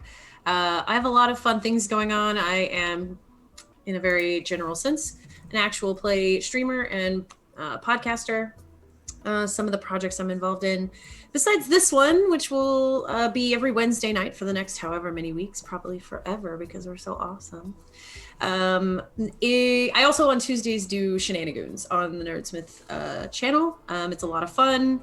Fairy tales, Feywild, all kinds of stuff. In addition to the podcasting stuff I do with Feyforge Academy and Rolls is Written. So check any of that out. Honestly, the easiest way to keep up, I don't want to I'm not going to keep you here all night, but the easiest way to keep up is to just follow me on Twitter. My favorite part was, gosh, there was a lot of highlights. I feel like everybody got to do something cool tonight, but I think my favorite part is starting a new thing. This is a whole new adventure with some very fresh faces that I'm very excited are getting to be showcased on this channel. So I'm just, this whole endeavor today is my favorite part. Awesome. Hello everyone, I'm Luke. You can find me on Twitter at Dr. Petrichor. You can find me on the Open for Adventure Discord under the same. This is the only stream that I'm doing right now, but I'm putting a lot of heart into it. This has been really great to set up, and it's a privilege to see this finally in flight after so long. But yeah, you can find me admiring turtles and making video game cinematics and stuff like that on Twitter. My favorite part for tonight, I would say, is I really enjoyed the way that the solution to falling rocks in an elevator shaft going too slow is to build a force field hut that bounces them off. I never anticipated that. Decline the cave-in. Yeah, it's like just holding an umbrella when it's raining, right? So I just thought that was just a really unique, creative moment. And that entire sequence I thought y'all handled really well. Yeah, but of course, the favorite part was just seeing you all really step into this and the world come alive with you all in it. So yeah, that's my favorite part. Last but certainly not least, we want to acknowledge our warm fuzzies here on the Open for Adventure Twitter. Thank you so much, and if you're interested in more of our content like this, check out our Open for Adventure Patreon, where you can become one of these awesome warm fuzzies. And we'd like to thank each of them individually, starting with the OG Bel Chavez! Bel Chavez! Christina! Deborah! L Street Gaming! Rick O! And Strix! Thank you all so much for supporting us. We really do appreciate it, and it keeps the channel running. And with that, friends, that will be our sign-offs for the night. Thank you so much for tuning in for our premiere, and we hope to see you back next week, same time, plus even earlier than before than tonight, starting at 7 p.m. Central, and we hope to see you there. Thanks for tuning in. Bye, everyone. Bye. Bye.